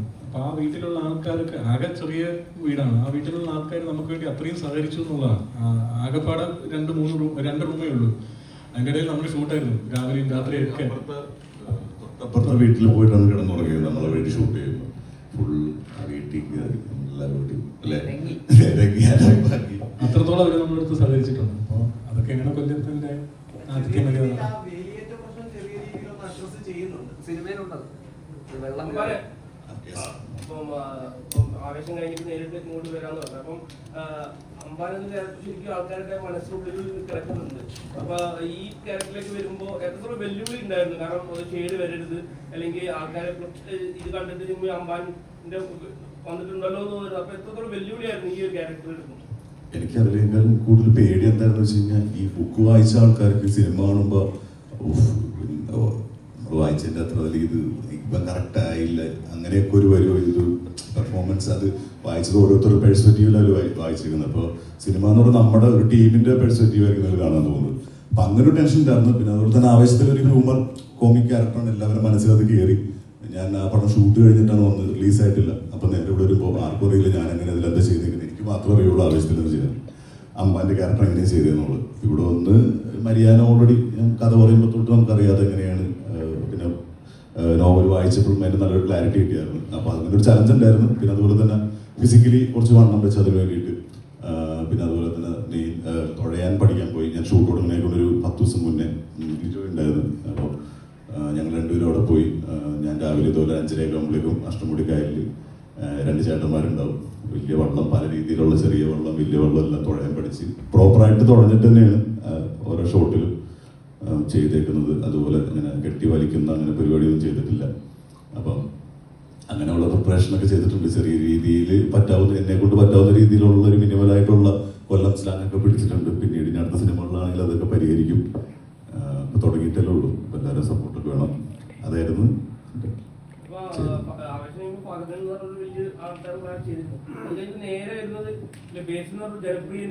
ഉറപ്പായിട്ടും. ഞാൻ ആക്ച്വലി ബേസിൽ 2ാം സിനിമ ജാനമല്ലാണ് ഞങ്ങൾ ആദ്യമായിട്ട് ചെയ്യുന്നത്. പിന്നെ ഇവിടെ വന്നപ്പോഴേക്കും ഞാൻ അജേഷ് BP ആയിട്ട് കണ്ടിട്ടുള്ളൂ, ബേസിലായിട്ട് കണ്ടിട്ടില്ല. അവിടെയാണെങ്കിൽ രംഗേനായിട്ട് കണ്ടിട്ടുള്ളൂ, ഫഹദിനെ കണ്ടിട്ടില്ല. ആക്ഷൻ പറയുമ്പോൾ അത്രയും വ്യത്യാസമുള്ളൂ. ഇവിടെ അങ്ങനെ തന്നെ ആക്ഷൻ പറയുമ്പോൾ അജേഷ് BP, ബേസിലില്ല. എനിക്ക് ആഗ്രഹമുണ്ട് അങ്ങനെ എന്തെങ്കിലും സംഭവിക്കട്ടെ എന്ന് വിചാരിക്കുന്നു. ഭയങ്കര ആഗ്രഹമുണ്ട് പുള്ളിയുടെ കുറിച്ച്.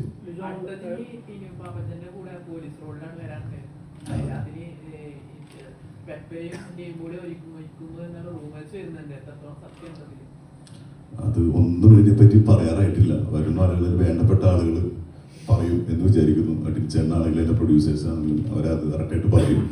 ഞാനിപ്പോൾ അത് പറഞ്ഞത് ഒരു കറക്റ്റായിട്ടുള്ള ഇൻഫർമേഷൻ അവരെന്തായാലും അറിയിക്കും. എന്തായാലും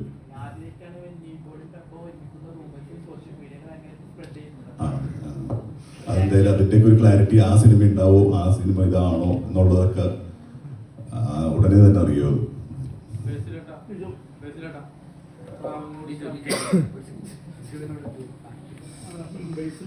ഡയലോഗുണ്ട്.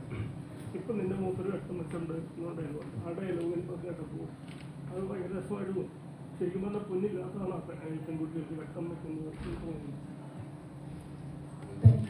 പൊന്നില്ലാതെയാണോ പെൺകുട്ടികൾക്ക് വെട്ടം വെക്കുന്നതെന്ന് തോന്നിയിട്ടുണ്ടോ എന്നാണ് പെൺകുട്ടികൾക്ക് എന്താണ് തോന്നുന്നത്, എന്താണ് തോന്നുന്നതെന്നുള്ളതാണ്. നമ്മളാരും പെൺകുട്ടികളൊന്നും ആരും എനിക്ക് തോന്നുന്നില്ല ഞങ്ങൾ സ്വർണ്ണം ഇട്ട് നടക്കുന്നതാണ് ഞങ്ങളെ കാണാൻ ഭംഗിയെന്ന് ഒരു പെൺകുട്ടിയും പറഞ്ഞിട്ടുള്ളതായിട്ട് ഞാൻ കേട്ടിട്ടില്ല. എനിക്കത് അറിയില്ല. പെൺകുട്ടികൾക്ക് ആരെങ്കിലും നിങ്ങൾ ആരെങ്കിലും അങ്ങനെ പറഞ്ഞിട്ടുണ്ടോ?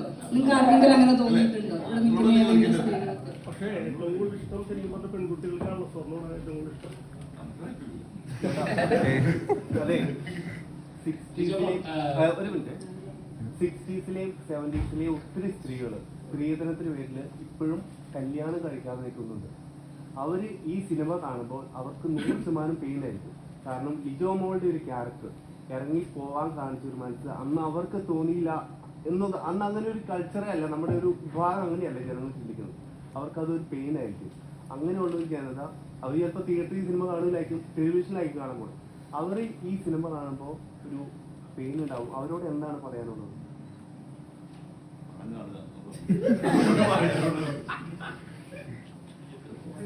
അവരോട് എന്താ പറയാനുള്ളതെന്ന് ചോദിച്ചാൽ അന്ന് അവർക്ക് അങ്ങനെ ഒരു ധൈര്യം കാണിക്കാൻ പറ്റില്ല എന്നുള്ളതല്ലേ. ഇനിയുള്ള ഫ്യൂച്ചർ ജനറേഷൻസിനോടെ പറയാൻ പറ്റുള്ളൂ. കാരണം അവരുടേത് ഇപ്പൊ അവരുടെ ലൈഫ് അവർ ജീവിച്ചുകൊണ്ടിരിക്കുകയാണ്. ഇനിയുള്ള ഫ്യൂച്ചർ ജനറേഷൻസിനോട് പറയാനുള്ളത്, നിങ്ങൾ തീരുമാനം എടുക്കുക. ഇത് ആദ്യം വ്യക്തികളാണ് തീരുമാനം എടുക്കേണ്ടത് ഇങ്ങനെ ഒരു കാര്യത്തിൽ, ഈ ഒരു വിഷയത്തിൽ. പിന്നെ അത് കുടുംബങ്ങളിൽ നിന്ന് വ്യക്തികളും പിന്നീട് അത് കുടുംബങ്ങളിലുമാണ് ആ തീരുമാനം ഉണ്ടാകേണ്ടത്. അപ്പോൾ അത് ആലോചിച്ച് ബുദ്ധിപരമായ ഒരു തീരുമാനം എടുക്കുക എന്നുള്ളതേ പറയാനുള്ളൂ.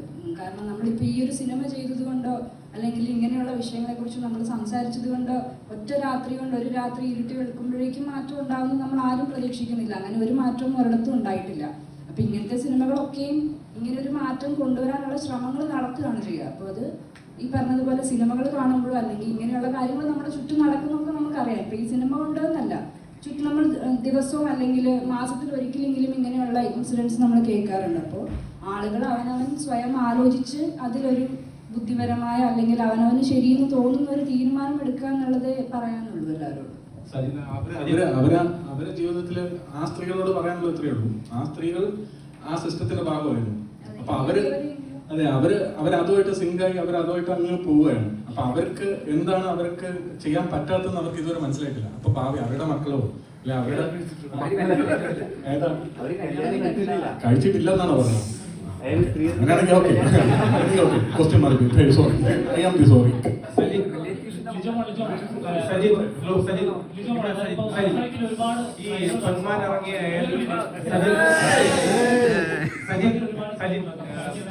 ഇറങ്ങിയ സമയത്ത് എല്ലാവരും തന്നെ പോസിറ്റീവായിട്ടുള്ള റെസ്പോൺസ് ആണ് കൊടുത്തിരുന്നത്.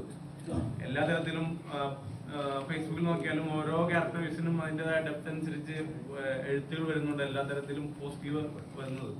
പക്ഷെ ഒരു കാർ നിരൂപകൻ എന്ന് പറയുന്ന ഒരു യൂട്യൂബ് ബ്ലോഗർ ഭയങ്കരമായിട്ട് നെഗറ്റീവാണ് ഈ സിനിമയ്ക്ക് കൊടുത്തിരിക്കുന്നത്. അത് മാത്രമാണ് ഞാൻ എൻ്റെ ഈ സോഷ്യൽ മീഡിയയിൽ ആ ഒരു നെഗറ്റീവ് കണ്ടിട്ടുള്ളൂ. ഈ സിനിമാ നിരൂപകർ എന്ന് പറയുന്ന ഈ ഇത്തരം യൂട്യൂബേഴ്സിനോട് എന്താണ് പറയാനുള്ളത്? ഇവർ സിനിമാ നിരൂപണമാണോ ചെയ്യുന്നത്, അതോ അവരുടെ ഏർണിങ്സിന് വേണ്ടിയിട്ടാണോ അവർ ചെയ്യുന്നത് എന്നുള്ള രീതിയിൽ എന്താണ് ഇതിനെങ്ങനെയാണോ? എനിക്കൊന്നും പറയില്ല, അവർക്ക് പറഞ്ഞത് കണക്ട് ആവുന്നതുകൊണ്ടായിരിക്കും ചിലപ്പോൾ അവരങ്ങനെ പറഞ്ഞത്. ബാക്കിയുള്ള റിവ്യൂസ് ഒക്കെ അത്യാവശ്യം പോസിറ്റീവാണ്. പബ്ലിസിറ്റി ഞാൻ അതിലൊന്നും വിശ്വസിക്കുന്നില്ല. സിനിമയാണെങ്കിൽ ആളുകൾ പോയി കാണുന്നുള്ള തന്നെയാണ്. ഞാൻ പടം കാണുന്നത് ഇപ്പോൾ ഒരു പടം ഇറങ്ങി കഴിഞ്ഞാൽ ഞാൻ റിവ്യൂ ഒന്നും കണ്ടിട്ടില്ല. ഞാൻ എൻ്റെ അടുത്ത സുഹൃത്തുക്കളുടെ അടുത്ത് ചോദിക്കും ജനുവനായിട്ട്, എടാ പടം അങ്ങനെ ഉണ്ടല്ലേ, അവർ ഒരു കളിയാ നല്ല പടമാണ് അല്ലെങ്കിൽ ഒരു ആവറേജ് കാണാനും കളിയാ OTT കണ്ടാൽ തിയേറ്ററിൽ തന്നെ പോയി കാണുമ്പോൾ അങ്ങനെ പോയി കാണും. ഞാൻ അങ്ങനെയാണ് കറക്റ്റായിട്ട് നോക്കുന്നത്. അങ്ങനെ തന്നെയാണ് ജനുവൻ ഓഡിയൻസും അങ്ങനെയാണ് നോക്കുന്നത് ഞാൻ വിശ്വസിക്കുന്നു. പിന്നെ ഈ പറഞ്ഞ പോലെ യൂട്യൂബറിന്റെ കാര്യം എന്ന് വെച്ചാൽ അവർക്ക് ചിലപ്പോൾ സിനിമ കണക്ട് ആയിട്ടുണ്ടാവില്ല. അവർ ചിലപ്പോൾ ഒരു മലബാർ ഏരിയ ഇങ്ങനത്തെ സിസ്റ്റം മനസ്സിലാക്കാത്ത ഒരാളായിരിക്കും, ഒരു കൊല്ലത്തിന്റെ കൾച്ചർ അറിയാത്ത ആൾക്കാരായിരിക്കാം. ചിലപ്പോൾ അവര് ദൗരി മേടിച്ചിട്ടായിരിക്കും കല്യാണം കഴിച്ചേക്കുന്നത്, അതുകൂടി ചിലപ്പോൾ കൊണ്ടിട്ടുണ്ടാവാം. ഇങ്ങനെയൊക്കെയുള്ള പ്രശ്നങ്ങളായിരിക്കാം ഞാൻ വിശ്വസിക്കുന്നു. അതുകൊണ്ടാണ് ഞാൻ വിശ്വസിക്കുന്നു ചിലപ്പോൾ കണക്ട് ആയിട്ടുണ്ടാവില്ല. അതുകൊണ്ടൊക്കെ തന്നെയാണ്. അപ്പോൾ എനിക്ക് അങ്ങനെ പ്രശ്നമൊന്നുമില്ല. ആര് എങ്ങനെ രീതിയിൽ സിനിമയെ മോശമായിട്ട് പറഞ്ഞാൽ നല്ല സിനിമയാണെങ്കിൽ ആൾക്കാർ കാണും. അത്രയും പറയാനുള്ളൂ. ദീപകിന് എന്താ തോന്നുന്നത്? ദീപക് ഇതുപോലെ നിരൂപകരെ പറഞ്ഞപ്പോ അശ്വിൻ കോക്കിനെതിരെ സംസാരിച്ചപ്പോൾ ഇത്തരം ഒരു ഇല്ലില്ല, അത് ഞാൻ പറഞ്ഞത് സിനിമ ഇറങ്ങിയത് എല്ലാവർക്കും അവരവൻ ചെയ്ത കാര്യം ഭയങ്കര ക്ലോസ് ടു ഹാർട്ടായിരിക്കും. പുള്ളി ചെയ്ത പുള്ളിയുടെ വീഡിയോ പുള്ളിക്ക് അങ്ങനെയൊക്കെ തോന്നുന്നുണ്ടാവാം. അപ്പം അഭിപ്രായങ്ങൾ പറയുന്നതിന് പ്രശ്നമൊന്നും ഞാൻ അന്നും പറഞ്ഞിട്ടില്ല, ഇന്നും പറഞ്ഞിട്ടില്ല. പടം കണ്ടിട്ട് പിന്നെ ഒരുപാട് ഫസ്റ്റ് ഡേ തന്നെ ഒരുപാട് ആൾക്കാരിലേക്ക് എത്തിക്കുമ്പം ചെറിയ സിനിമകൾ ചിലപ്പം രക്ഷപ്പെടാതെ പോകും, അല്ലെങ്കിൽ ആൾക്കാർ കാണാതെ പോകും. ചിലപ്പോൾ എല്ലാവർക്കും ഒരേപോലെ സിനിമ കണക്ട് ആവണമെന്നില്ല, കണക്ട് ആവുന്ന ആൾക്കാരുണ്ടാവും. പിന്നെ തിയേറ്ററിൽ കാണാതെ OTTയിൽ കണ്ടിട്ട് നല്ല സിനിമയായിരുന്നു എന്ന് പറഞ്ഞതിനേക്കാൾ നല്ലത് തിയേറ്ററിൽ പോയി കാണാനുള്ള അവസരം ഉണ്ടാക്കുക എന്ന് മാത്രമേ ഉള്ളൂ. ഇതുകൊണ്ട് ഗുണമുണ്ട് ദോഷമുണ്ട്. അത് അവരവരുടെ അഭിപ്രായം പറഞ്ഞുകൊണ്ട് അത്രേ ഉള്ളൂ, വേറെ കുഴപ്പമൊന്നുമില്ല. സിനിമാ നിരൂപണം എങ്ങനെയായിരിക്കണം എന്നുള്ളൊരു സങ്കല്പം അതൊന്നും ഇനിയൊന്നും പറഞ്ഞിട്ട് കാര്യമില്ലല്ലോ. എല്ലാവർക്കും അവരവരുടെ ചാനലുണ്ട്, അവരവർക്കുള്ള അഭിപ്രായം. ഇപ്പൊ നമ്മള് നേരത്തെ പറഞ്ഞ പോലെ പടം ഇറങ്ങിക്കഴിഞ്ഞാൽ നമ്മളെ അടുത്ത സുഹൃത്തിനെ വിളിച്ച് ചോദിക്കും എങ്ങനെയുണ്ട് പടം, കാണാൻ കൊള്ളാമോ ഇല്ല എങ്ങനെയുണ്ട്. അത് അവരുടെ അഭിപ്രായം കേൾക്കുന്ന പോലെ ഇപ്പൊ ആൾക്കാർ ചിലപ്പം യൂട്യൂബിലുള്ള വീഡിയോ കണ്ടിട്ട് സിനിമ കാണുന്ന ആൾക്കാരുണ്ടാവും. അതല്ലാതെ ചില ആൾക്കാർ ചിലപ്പം സിനിമ ഡയറക്റ്റ് എന്ത് സിനിമയാണെങ്കിലും കുഴപ്പമില്ലെന്ന് തോന്നിക്കഴിഞ്ഞാൽ ട്രെയിലർ അല്ലെങ്കിൽ ടീസർ കണ്ടിട്ട് കാണണം എന്ന് ഉള്ളിൽ ആഗ്രഹിച്ച് ട്രെയിലർ പോലും കാണാതെ സിനിമ കാണുന്ന ആൾക്കാരുണ്ട്. അങ്ങനെ പല ടൈപ്പ് ഓഫ് ആൾക്കാരുണ്ട്. അപ്പൊ പിന്നെ അതൊരു ഇതിന്റെ ഭാഗമായിട്ട് അങ്ങനെ കൂടെ കൊണ്ടുപോകാൻ മാത്രമേ ഉള്ളൂ. സിനിമകൾ നല്ല സിനിമകളാണെങ്കിൽ തീർച്ചയായും ആൾക്കാർ കാണും, വിജയിക്കും, ചർച്ച ചെയ്യപ്പെടും. ഉറപ്പായിട്ടും നമ്മുടെ സിനിമയും അതുപോലെ സംഭവിക്കുന്നുണ്ട്, ഹിറ്റടിക്കുകയും ചെയ്യും.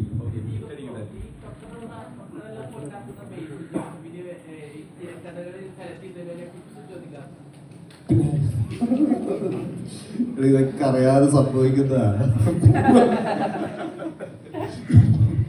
പിന്നെ ഇറ്റാക്ക ഞാൻ തന്നെ വേണമെന്ന് പറഞ്ഞിട്ടുണ്ടെങ്കിൽ നിർബന്ധിക്കുന്നുണ്ട് അടുത്ത് 2-3 പടത്തിൽ അഭിനയിക്കാൻ വേണ്ടിട്ട്. നോക്കട്ടെ. ഇല്ല, അങ്ങനെ സംഭവിക്കുന്നതല്ല. കാരണം ഒന്നാമത് ഇപ്പൊ ഈ സിനിമ ഞാൻ ശരിക്കും അങ്ങോട്ട് ചോദിച്ച് അഭിനയിച്ച സിനിമയാണ്.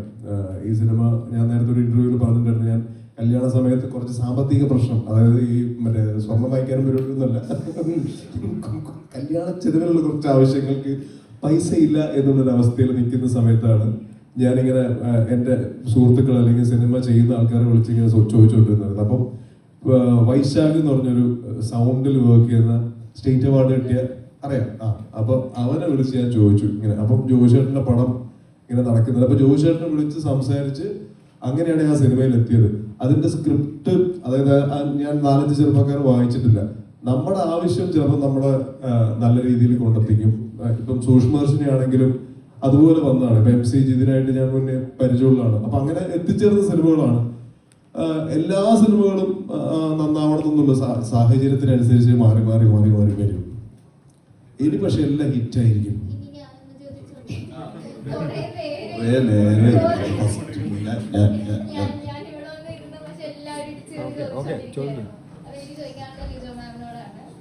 പറഞ്ഞതുപോലെ ഒറ്റ രാത്രി കൊണ്ട് അങ്ങനെ മാറ്റമൊന്നും ഉണ്ടാകത്തില്ല. അപ്പൊ ഇനിയും ഇതുപോലെ മൂവീസ് ഇറങ്ങണം എന്ന് തോന്നുന്നുണ്ടോ? സോഷ്യൽ മെസ്സേജ് ഇതിനെക്കുറിച്ച് മാത്രമല്ല എന്തായാലും അങ്ങനത്തെ സിനിമകൾ ഇറങ്ങണം. പക്ഷെ സിനിമകൾ കൊണ്ട് മാത്രം സമൂഹത്തിൽ ഒരു മാറ്റവും ഉണ്ടാകുമെന്ന് എനിക്ക് തോന്നുന്നില്ല. സിനിമകൾ മാത്രമല്ല, അതാ ഞാൻ പറഞ്ഞത്, അവനവന് ചിന്തിക്കാനുള്ള കഴിവ് ദൈവം കൊടുത്തിട്ടുണ്ട്. അപ്പോൾ അവനവൻ തന്നെ ഓരോ കാര്യങ്ങളിലും അവനവന് ശരിയെന്ന് തോന്നും. പക്ഷെ അത് അവനവന് ശരിയെന്ന് തോന്നിയാൽ പോലും ചില കാര്യങ്ങൾ തെറ്റായിരിക്കാം. അവനവൻ എന്താണോ തോന്നുന്നത് ചിന്തിക്കാനുള്ള കഴിവുണ്ടല്ലോ എല്ലാവർക്കും. മനുഷ്യനെ വ്യത്യസ്തമാക്കുന്നത് തന്നെ ചിന്തിക്കാനുള്ള കഴിവ്. അപ്പോൾ ചിന്തിച്ച് ശരിയെന്ന് തോന്നുന്നത്, അല്ലെങ്കിൽ സമൂഹത്തിൽ ഇപ്പൊ നമ്മൾ സ്ത്രീധനം പണ്ടൊക്കെ നോർമലൈസ് ചെയ്ത് കണ്ടിരുന്ന കാര്യങ്ങൾ ഇപ്പം അതിൽ മാറ്റം വന്നു തുടങ്ങിയിട്ടുണ്ട്. അപ്പൊ അങ്ങനെയുള്ള കാര്യങ്ങൾ ഇപ്പം ഞാൻ ഇത്രയും കാലം ധരിച്ചു വെച്ചിരുന്നതായിരുന്നു ശരിയെന്നുള്ളതിൽ തന്നെ അങ്ങനെ മുറുകെ പിടിച്ച് മുന്നോട്ട് പോകാതെ അൺലേൺ ചെയ്യാന്ന് പറയില്ലേ, അങ്ങനെ ആളുകൾ തിരുത്താനും ശരികളെ തിരഞ്ഞെടുക്കാനും അവനവൻ തീരുമാനിക്കുക എന്നുള്ളതേ പറയാനുള്ളൂ. ഈ ഒരു കാര്യത്തിൽ നല്ല എല്ലാ കാര്യങ്ങളിലും അങ്ങനെ മാറ്റം ഉണ്ടാവും. അതിന് സിനിമകൾ മാത്രം ഒരു മാധ്യമമാക്കി എടുക്കുക എന്നുള്ളതൊന്നുമല്ല. ചുറ്റും നടക്കുന്ന എല്ലാ കാര്യങ്ങളും കണ്ടും കേട്ടും അവനവൻ തന്നെയാണ് അങ്ങനത്തെ തീരുമാനങ്ങൾ എടുക്കേണ്ടത്, മാറ്റങ്ങൾ കൊണ്ടുവരേണ്ടത്. അതായത് ഇപ്പൊ നമ്മള് റീസെന്റ് നോക്കി തന്നെ സ്ത്രീധനത്തിന്റെ പേരിൽ ഒരുപാട് ക്രൈമുകൾ നടക്കുന്നുണ്ട്. പിന്നെ സ്ത്രീകൾ വെറും കച്ചവടവൽക്കരിക്കപ്പെടുകയാണെന്ന് പലപ്പോഴും കച്ചവടമായി മാറിക്കൊണ്ടിരിക്കുകയാണ്. ചില സമയത്ത് നമ്മൾ ഇത്രത്തോളം നിയമം ഉണ്ടായിട്ട് കൂടി ഇങ്ങനൊക്കെ ക്രൈമുകൾ നടന്നുകൊണ്ടിരിക്കുകയാണ്. ഇതൊരു മാറ്റം വരുന്ന പൊന്മാൻ എന്ന സിനിമ ഇറങ്ങി ഇപ്പൊ ലിജോമോളുടെ ക്യാരക്ടർ ആണെങ്കിൽ പോലും പറഞ്ഞൊരു ഡയലോഗുണ്ട്, എനിക്ക് കിട്ടിയത് തിരികെ വിട്ടു കൊടുക്കില്ല ഒരു പറഞ്ഞ സിനിമ. അപ്പം ഇത് ഒരു മാറ്റം ഉണ്ടാകുമെന്ന് വിശ്വസിക്കുന്നു. അതായത് ഇപ്പൊ എല്ലാം മാറുമാറെന്ന് പറഞ്ഞാൽ ഒരു മാറ്റം ഇതുവരെ നടന്നിട്ടില്ല. ഇല്ല, പണ്ടുള്ള സിറ്റുവേഷനിലൊക്കെ ഒരുപാട് മാറ്റങ്ങൾ ഇപ്പോൾ ഉണ്ട്. പണ്ട് ഇത് നിർബന്ധമായിരുന്നു. ഇപ്പം സ്ത്രീധനം വാങ്ങാതെ കല്യാണം കഴിക്കുന്ന ആൺകുട്ടികളും പെൺകുട്ടികളും ഉണ്ട്. അല്ലെങ്കിൽ കല്യാണം വളരെ ആർഭാടമായി നടത്തണ്ട എന്ന് തീരുമാനിക്കുന്ന യുവതലമുറ ഇപ്പോൾ ഉണ്ട്. അപ്പം മാറ്റങ്ങൾ ഇല്ലാന്ന് ഒരിക്കലും പറയാൻ പറ്റില്ല. പക്ഷേ ഇമ്മീഡിയറ്റ്ലി അത് കംപ്ലീറ്റ് ആയിട്ട് നിർത്താൻ പറ്റുമോ എന്ന് ചോദിച്ചാൽ എനിക്കും അറിയില്ല. അതാണ് ഞാൻ മുമ്പേ പറഞ്ഞത്, അത് ആളുകൾ അവനവൻ തന്നെ തീരുമാനം എടുക്കേണ്ടത്. ഇപ്പൊ പെൺകുട്ടികളായാലും സ്ത്രീധനം ചോദിച്ച് അല്ലെങ്കിൽ സ്ത്രീധനം ആവശ്യപ്പെട്ട് വരുന്ന ഒരാളെ കല്യാണം കഴിക്കില്ല എന്ന് ഒരു പെൺകുട്ടിക്ക് ധൈര്യത്തോടെ ഒരു തീരുമാനം എടുക്കാൻ പറ്റണം. അതിനെ സപ്പോർട്ട് ചെയ്യുന്ന ഒരു ഫാമിലി ഉണ്ടാവണം. ഞാൻ സ്ത്രീധനം ചോദിക്കില്ല എന്ന് ഒരു ആൺകുട്ടി തീരുമാനം എടുക്കണം. അതിനെ സപ്പോർട്ട് ചെയ്യുന്ന ഒരു ഫാമിലി ഉണ്ടാവണം. അങ്ങനെയൊക്കെ മാറ്റങ്ങൾ വരുള്ളൂ. അതിപ്പോ ഇമ്മീഡിയറ്റ്ലി എന്നല്ല, പക്ഷെ മാറ്റങ്ങൾ തീർച്ചയായിട്ടും വരുന്നുണ്ട്. അപ്പോൾ ഭാവിയിൽ എന്തായാലും അതിൽ ഒരു നമുക്ക് കാണാൻ പറ്റുന്ന തരത്തിൽ തന്നെ ഒരു മാറ്റം ഉണ്ടാവും. പിന്നെ ഇപ്പോ ഇങ്ങനെയുള്ള ഇഷ്യൂസ് ഒക്കെ റിപ്പോർട്ട് ചെയ്യപ്പെടുന്നുണ്ട്. മുമ്പ് ഈ പറയുന്നത് പോലെ സ്ത്രീധന പീഡനം അല്ലെങ്കിൽ മരണമൊക്കെ ഉണ്ടായാലും അതിന് കേസുകളാവുകയോ ഇത്രയും ചർച്ച ചെയ്യപ്പെടുകയോ ഒന്നും ചെയ്തിട്ടില്ല. അല്ലെങ്കിൽ അതിനെ വളരെ നോർമലൈസ് ചെയ്തേ കണ്ടിട്ടുള്ളൂ.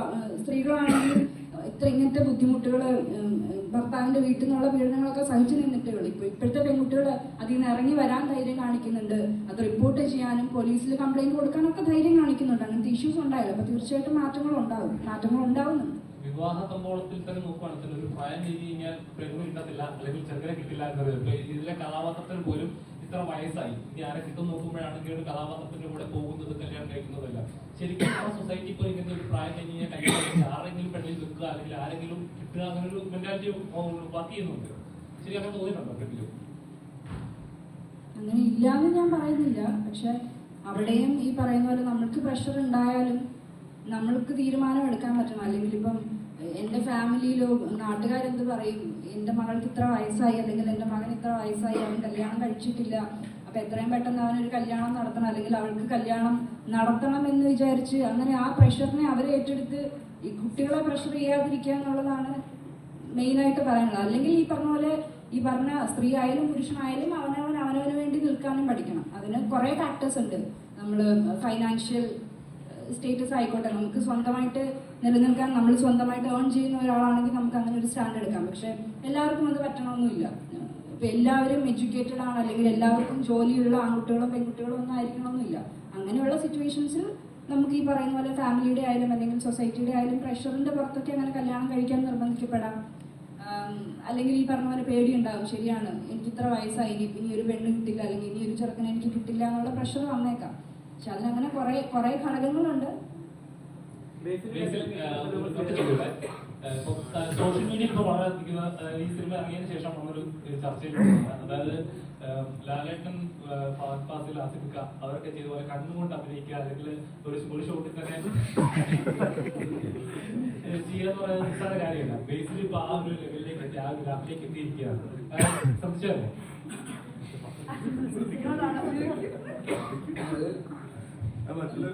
ആൾക്കാർ പറയേണ്ട കാര്യമാണല്ലോ. എന്നെ കൊണ്ട് ശ്രമിക്കുന്നതൊക്കെ ഞാൻ ശ്രമിക്കുന്നുണ്ട്, നന്നായിട്ട് ചെയ്യാൻ തന്നെയാണല്ലോ ശ്രമിക്കുന്നത്. ഇപ്പൊ നേരത്തെ പറഞ്ഞ പോലെ ഈ ക്യാരക്ടറിന് അങ്ങനത്തെ ഒരു മുമ്പ് എഴുതിയിരിക്കുന്നതിനേക്കാളും നന്നായിട്ട് എഴുതപ്പെട്ടിട്ടുള്ള ഒരു ക്യാരക്ടറാണ് അജേഷിന്റെ ക്യാരക്ടർ. അത് ബുക്ക് വായിക്കുന്നവർക്ക് പോലും, ബുക്ക് വായിച്ചു കഴിഞ്ഞാൽ അജേഷ് അജേഷ് അജേഷ് എന്നാണ് ബുക്ക് വായിച്ചവർക്ക് പോലും ആദ്യത്തെ ടേക്ക് എന്ന് പറയും.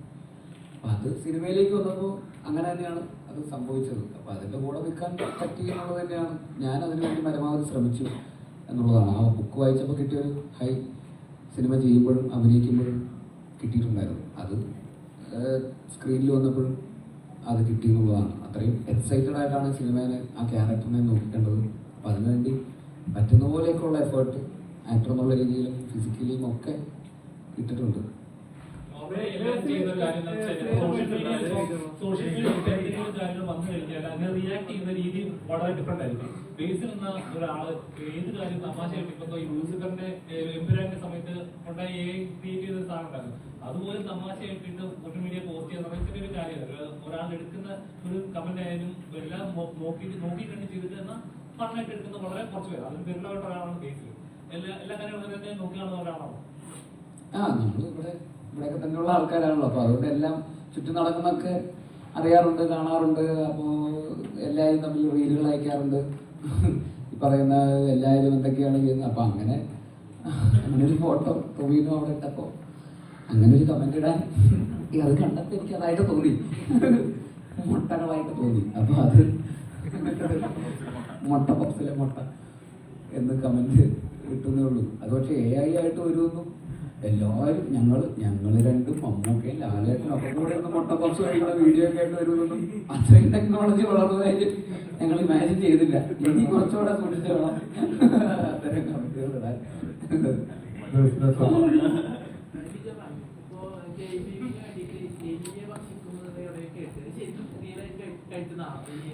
ഇതൊരു 3 വർഷം മുന്നേ ഞാൻ അതിനെ കുറിച്ച് പറഞ്ഞിട്ടുള്ളതാണ്. ഒന്മാന് വേണ്ടി കുറെ കൊഞ്ച് കഴിച്ചായിരുന്നു. കഴിച്ചു പറഞ്ഞാൽ അത് ഇപ്പൊ നമ്മളൊരു ചിക്കൻ കറി കഴിക്കുന്ന പോലെ അല്ലെങ്കിൽ അങ്ങനെ ഒരു പോർഷൻ കഴിച്ചു എന്നല്ല, അത് ഒന്ന് രുചിച്ചു നോക്കി, അത്രേ ഉള്ളൂ. അത്രേ ഉണ്ടായിരുന്നു. കഴിച്ചു നോക്കാൻ താല്പര്യമുണ്ട്, കഴിച്ചിട്ട് എന്നോട് പറയും.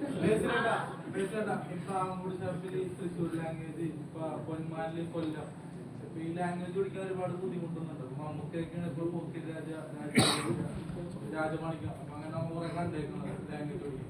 അതിൽ റെഫറൻസ് അവിടെ ഉള്ള സിനിമ പ്രാവൂർ ഷാപ്പ് ചെയ്ത ഡയറക്ടർ തൃശ്ശൂരുകാരനാണ്, അതിന്റെ കുറിവ് എല്ലാം തൃശ്ശൂരുകാരാണ്. അപ്പോൾ അവര് നമുക്ക് കറക്റ്റായിട്ടുള്ള ഇൻപുട്സ് വരുന്ന എന്തൊക്കെ എങ്ങനെയൊക്കെ പഠിക്കുന്നത്. ഈ സിനിമ ചെയ്തിരിക്കുന്ന എല്ലാവരും കൊല്ലംകാരാണ്. ഇതിന്റെ ഡയറക്ടർ കൊല്ലംകാരനാണ്, ഇതിന്റെ റൈറ്റർ കൊല്ലംകാരനാണ്, അഭിനയിച്ചിരിക്കുന്ന ഈ ഇരിക്കുന്ന ആൾക്കാരല്ലാതെ ഒട്ടുമിക്ക എല്ലാവരും കൊല്ലംകാരാണ്, ടെക്നീഷ്യൻസ് ഒക്കെ. അപ്പൊ അതുകൊണ്ട് അതിൻ്റെതായിട്ടുള്ളൊരു ഇൻഫ്ലുവൻസ് ആ സിനിമയിലുണ്ടാകും. അപ്പോൾ ആ സിനിമയുടെ ഒരു സ്വഭാവം കൂടെ നമ്മൾ അതിൻ്റെ അകത്ത് ആക്സെൻറ്റിലും സ്ലാങ്ങിലൊക്കെ എടുക്കുന്നു എന്നുള്ളതാണ്. അങ്ങനെ എന്നാലും ഞാൻ ഉപയോഗിച്ചത് ഭയങ്കര കൃത്യം കൊല്ലമാണോ എന്ന് എനിക്ക് പറഞ്ഞില്ല. അത് കൊല്ലംകാരി തന്നെ പറയണോ അത് കറക്റ്റ് കൊല്ലമായിരുന്നു എനിക്ക് അറിയില്ല. ഒരു ബ്രൂണോ എന്നൊരു ക്യാരക്ടറിനെ കുറിച്ചിട്ട് ആരെങ്കിലും എന്താ പറയാനുള്ളത്? എനിക്ക് നല്ല അഭിപ്രായമാണ്. നല്ലൊരു ആളാണ്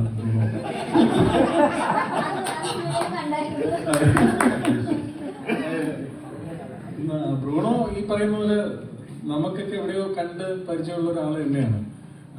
എന്ന് വെച്ചാൽ ഈ പറയുന്ന പോലെ ഒന്നും ചെയ്യാതെ നടക്കുന്ന കുറച്ച് ക്യാരക്ടേഴ്സ് ഉണ്ടാവുമല്ലോ എല്ലായിടത്തും. അങ്ങനെ ഒരു കഥാപാത്രം, ഒരു ആംഗ്ല, ഒരു അനിയൻ, ഒരു ഉണ്ടാവും. അപ്പോൾ അവർക്ക് പ്രത്യേകിച്ച് ലക്ഷ്യങ്ങളോ കാര്യങ്ങളോ ഒന്നും ഉണ്ടാവില്ല. അപ്പൊ അവർക്ക് അടിയുറച്ച് വിശ്വസിക്കുന്ന എന്തെങ്കിലും ഒരു സാധനത്തിന്റെ ഒരു പിൻബലം വേണം. അങ്ങനെ ഒരു പ്രത്യയശാസ്ത്രത്തിൽ വിശ്വസിച്ച് അതിന്റെ എന്തൊക്കെയോ ആവാൻ ശ്രമിക്കുന്ന ഒരാളാണ് ബ്രൂണോ എന്നാണ് പറയുന്നത്. ഉറപ്പായിട്ടും കണക്ട് ചെയ്യാൻ പറ്റും. കാരണം ബ്രൂണോ ഈ പറയുന്ന പോലെ എന്റെ അമ്മ ഇന്നലെ സിനിമ കണ്ടിട്ട് എന്റെ അടുത്ത് പറഞ്ഞത്, നീ വീട്ടിൽ നമ്മളെ ട്രിവാൻഡ്രം, അപ്പൊ നീ വീട്ടിൽ കിടന്ന് പൊടിക്കും പോലെ തന്നെ ഇവിടെ കിടന്ന് ഇതിൻ്റെ അകത്ത് കിടന്ന് ദേഷ്യപ്പെടുന്ന സാധനം കണ്ടിട്ട് നീ വീട്ടിൽ കിടന്ന് ബഹളം വയ്ക്കും പോലെ തന്നെ ഇതിൻ്റെ അകത്ത് ബഹളം വയ്ക്കുന്നതൊക്കെ പറഞ്ഞു. അപ്പൊ അങ്ങനെയൊക്കെ കണക്ട് ആവുമായിരിക്കും. പിന്നെ ഈ ബ്രൂണോയെ സംബന്ധിച്ച് ബ്രൂണോ തുടങ്ങിയിടത്തല്ല ഈ പറയുന്ന അവസാനം നിൽക്കുന്നത് എന്നുള്ളൊരു ഫാക്ട് ഉണ്ട്. പുള്ളി എന്താണ് ജീവിതം എന്നുള്ള റിയാലിറ്റിയിൽ ഗ്രൗണ്ട് ബേസിലോട്ട് വരുന്നുണ്ട്. അപ്പോൾ അതൊക്കെ ഇത് വായിക്കുമ്പോഴും നമുക്ക് അത് കിട്ടിയ ഒരു ഫീൽ ഉണ്ടായിരുന്നു. ആ ഫീല് കൊണ്ടുവരാൻ മാക്സിമം ശ്രമിച്ചിട്ടുണ്ട്, നമ്മൾ എല്ലാവരും ശ്രമിച്ചിട്ടുണ്ട്. ബാക്കി സ്കില്ല് നല്ല കണ്ടിട്ട് പറയാം.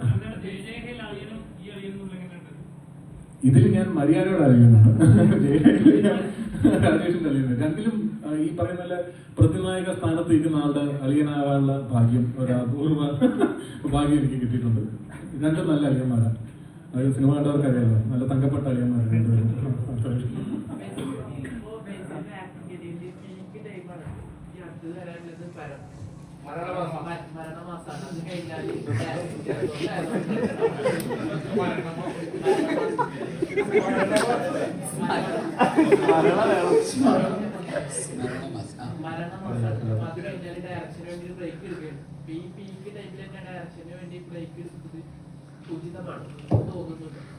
അല്ല, ഇത് പീക്ക് ടൈമാണെന്ന് എനിക്ക് തോന്നുന്നില്ല.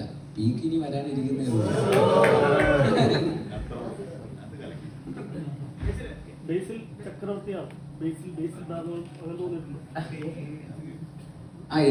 എനിക്ക് പേഴ്സണൽ ലൈഫിൽ ഭയങ്കര റിലേറ്റ് ചെയ്യാൻ പറ്റുന്ന ക്യാരക്ടറാണ് അജേഷിന്റെ ക്യാരക്ടർ. പല രീതിയിലും നമ്മൾ എല്ലാവരും അങ്ങനെയൊക്കെ തന്നെയാണ്. എല്ലാവരും ഈ പറയുന്ന അജേഷ് എന്ന് പറയുന്ന ഒരു ആറ്റിറ്റ്യൂഡിൽ നടക്കുന്ന ആൾക്കാരാണല്ലോ എല്ലാവരും തന്നെ. അതുകൊണ്ടാണല്ലോ നമ്മളൊക്കെ എല്ലാവരും ഒരു പൊസിഷനിലേക്ക് എത്തുന്നത്. എനിക്കും അത് പേഴ്സണൽ ലൈഫിൽ ഒരുപാട് റിലേറ്റ് ചെയ്യാൻ പറ്റുന്ന സാഹചര്യങ്ങൾ ഉണ്ടായിട്ടുണ്ട്. ഇപ്പൊ നേരത്തെ പറഞ്ഞ പോലെ നമുക്ക് സിനിമയിലേക്ക് വരിക എന്ന് പറയുന്നത് തന്നെ അങ്ങനത്തെ ഒരു രീതിയിലാണല്ലോ. നമ്മളെല്ലാവരും ഫൈറ്റ് ചെയ്ത് തന്നെയാണല്ലോ എത്തുന്നത്. അല്ലാതെ ഒരു പ്രിവിലേജ് നല്ലല്ലോ വരുന്നത്. അപ്പോൾ അതിൻ്റെതായിട്ടുള്ള ഒരു ഫൈറ്റ് എന്തായാലും ഉണ്ടായിട്ടുണ്ട്. സിനിമയിൽ വന്നു എന്ന് പറഞ്ഞുകൊണ്ട് മാത്രം സക്സസ്ഫുൾ ആവുന്നില്ല. സിനിമയിൽ പിടിച്ചു നിൽക്കുക എന്ന് പറയുന്നത് ഡെയിലി അജേഷായിട്ട് ജീവിച്ചാൽ മാത്രമേ പിടിച്ചു നിൽക്കാൻ പറ്റുള്ളൂ. അപ്പോൾ ചാവണ വരെ അജേഷായിട്ട് ജീവിച്ചാൽ മാത്രമേ ഇവിടെ നിൽക്കാൻ പറ്റൂ. അപ്പോൾ എന്നും അജേഷായിട്ടാണ് ജീവിച്ചുകൊണ്ടിരിക്കുന്നത്. ഒരുപാട് സിനിമകൾ തിയേറ്ററിൽ റിലീസ് ചെയ്ത സിനിമകൾ, ഒരുപാട് തിയേറ്ററിൽ മുമ്പ് റിലീസ് ചെയ്ത സിനിമകളൊക്കെ റീ റിലീസ് ആയിട്ട് പോർട്ടിൽ വരുന്നുണ്ട്. മിന്നൽ മുരളി ആ രീതിയിലൊന്ന് കാണാൻ ആഗ്രഹമുണ്ട്. അല്ല, അതൊക്കെ 10-20 വർഷം കഴിഞ്ഞിട്ടാണല്ലോ പുറത്ത്. 20 വർഷം കഴിഞ്ഞിട്ട് നമുക്ക് ലേറ്റസ്റ്റ് ടെക്നോളജി വെച്ചിട്ട് ഇറക്കിയതല്ലേ? സൗണ്ട് ടെക്നോളജി ഒക്കെ നല്ല രീതിയിൽ വെച്ചിട്ട്, പക്ഷേ തിയേറ്ററിൽ കാണാൻ പറ്റിയില്ല. തിയേറ്ററിൽ കാണാനുള്ളത് അത് പറയുന്ന ഒരു കോർപ്പറേറ്റ് നെറ്റ്ഫ്ലിക്സിനൊക്കെ ഒരു OTTയുടെ കയ്യിലാണല്ലോ. അപ്പോൾ നമുക്കൊരു തീരുമാനം എടുക്കുക എന്നുള്ളതിൻ്റെ അപ്പുറത്തേക്ക് അതൊരു വലിയ ഒരു കൂട്ടം ആൾക്കാരുടെ തീരുമാനം നമ്മുടെ കയ്യിലല്ല. അതിന് തീരുമാനം അമേരിക്കയിലുള്ള അതിന് തീരുമാനം കുറച്ച് പാടായിരിക്കും. ട്രംപൊക്കെ വിചാരിക്കേണ്ടി വരും. അങ്ങനെ ഓക്കെ സൈനൊക്കെ ഇട്ടുകൊണ്ട് വരുമായിരിക്കും. ഇതിന്റെ പേര് ടൈറ്റിൽ പൊന്മാൻ എന്നാണ്. അത് പൊന്മാൻ എന്നുള്ള പക്ഷിയുടെ ബന്ധമുണ്ട്. കാരണം അത് ശരിക്കും പറഞ്ഞ കുളത്തിന്റെ കിണറിന്റെ വക്കിലൊക്കെ ഇടുന്ന ഒരു പക്ഷിയാണ്. അത് ഇഷ്ടമാണ്. അങ്ങനെ ഞാൻ അങ്ങനെ മുട്ടയിടാറില്ല.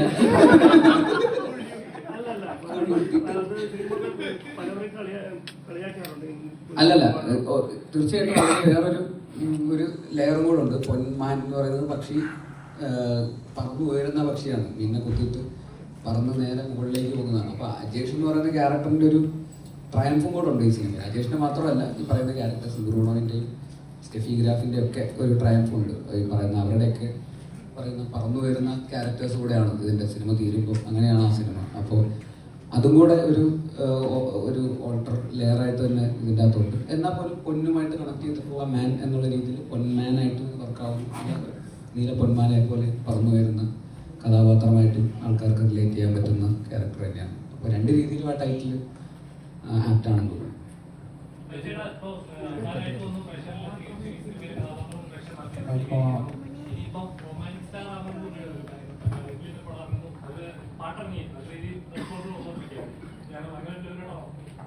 പൈലില് ചെറിയ റൊമാൻസ് കോമഡിയൊക്കെ ആയിട്ട് വരുന്നുണ്ട്. ഫെബ്രുവരി 14 എല്ലാവർക്കും ഭയങ്കര ഇഷ്ടപ്പെടുമെന്ന് വിചാരിക്കുന്നു. പൊന്മാൻ കണ്ടതിന് ശേഷം അതിലോട്ട് വരുമ്പോൾ ഭയങ്കര വ്യത്യസ്തമായിട്ടെന്ന് വിചാരിക്കുന്നു. എന്തായാലും ഫെബ്രുവരി 14 ഉണ്ട് പൈലിൽ. സന്തോഷം.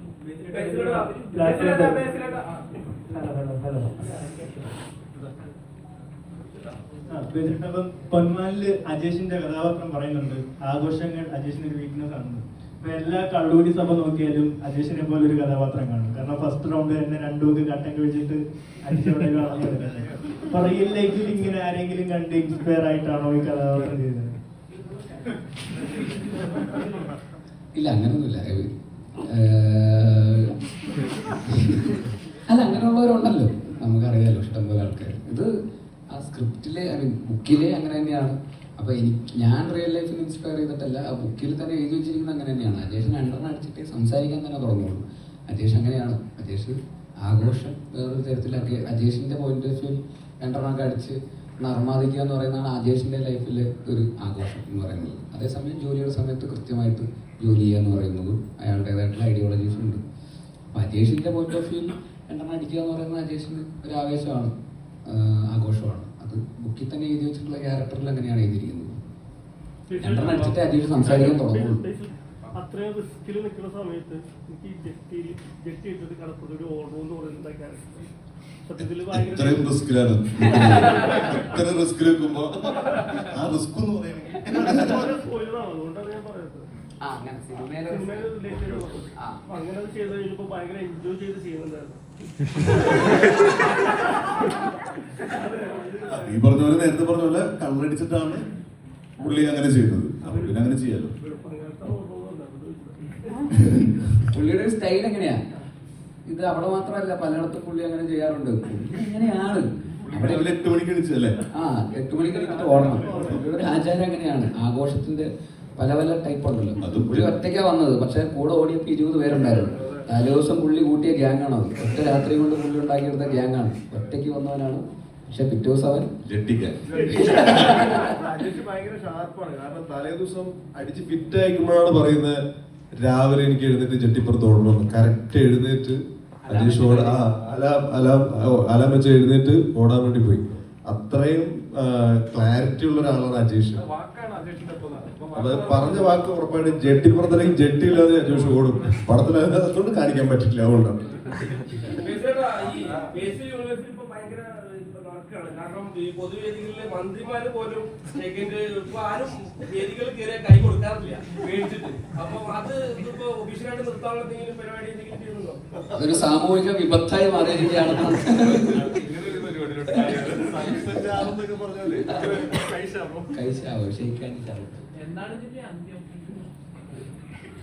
അന്ത്യൊന്നും ഉണ്ടാവില്ല. നിങ്ങൾ നിർത്തിയാലും അല്ലാതെ പണ്ടൊക്കെ ഒരുപാട് സംഭവിച്ചിട്ടുണ്ട്. ആരും കാണുന്നില്ല. നിങ്ങൾക്ക് ഷൂട്ട് ചെയ്ത് പുറത്തു തീരാൻ പോകുന്നില്ല. അത് തീരൂല. നിങ്ങൾ നമുക്ക് വല്ല കർമ്മങ്ങളൊക്കെ ചെയ്ത് ചെയ്യാൻ പറ്റും നോക്കാം. അതായത്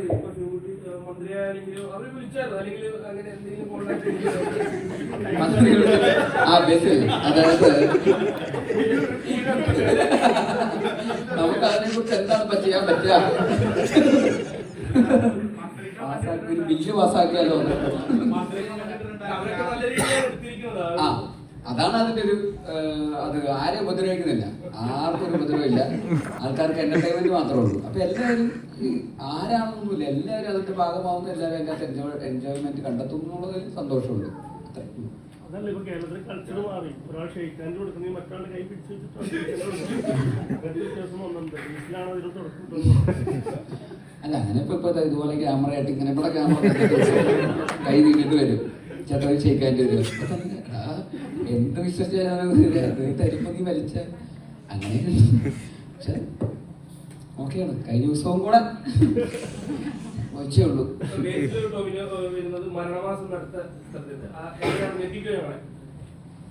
അത് ആ സിനിമയായിട്ട് വരുമ്പോൾ പറയാം. പക്ഷെ നല്ല സിനിമയായിരിക്കും തോന്നുന്നു. കോമഡി സിനിമയാണ്, അത് വേറെ രീതിയിലുള്ളൊരു സിനിമയാണ്. പെൺമാൻ പോലത്തെ ഒരു സിനിമയേ അല്ല, അതിന്റെ കളറൊക്കെ വേറെയാണ്. അത് വേറെ രീതിയിൽ എന്റർടൈൻ ചെയ്യുന്നു തന്നെയാണ് തോന്നുന്നത്.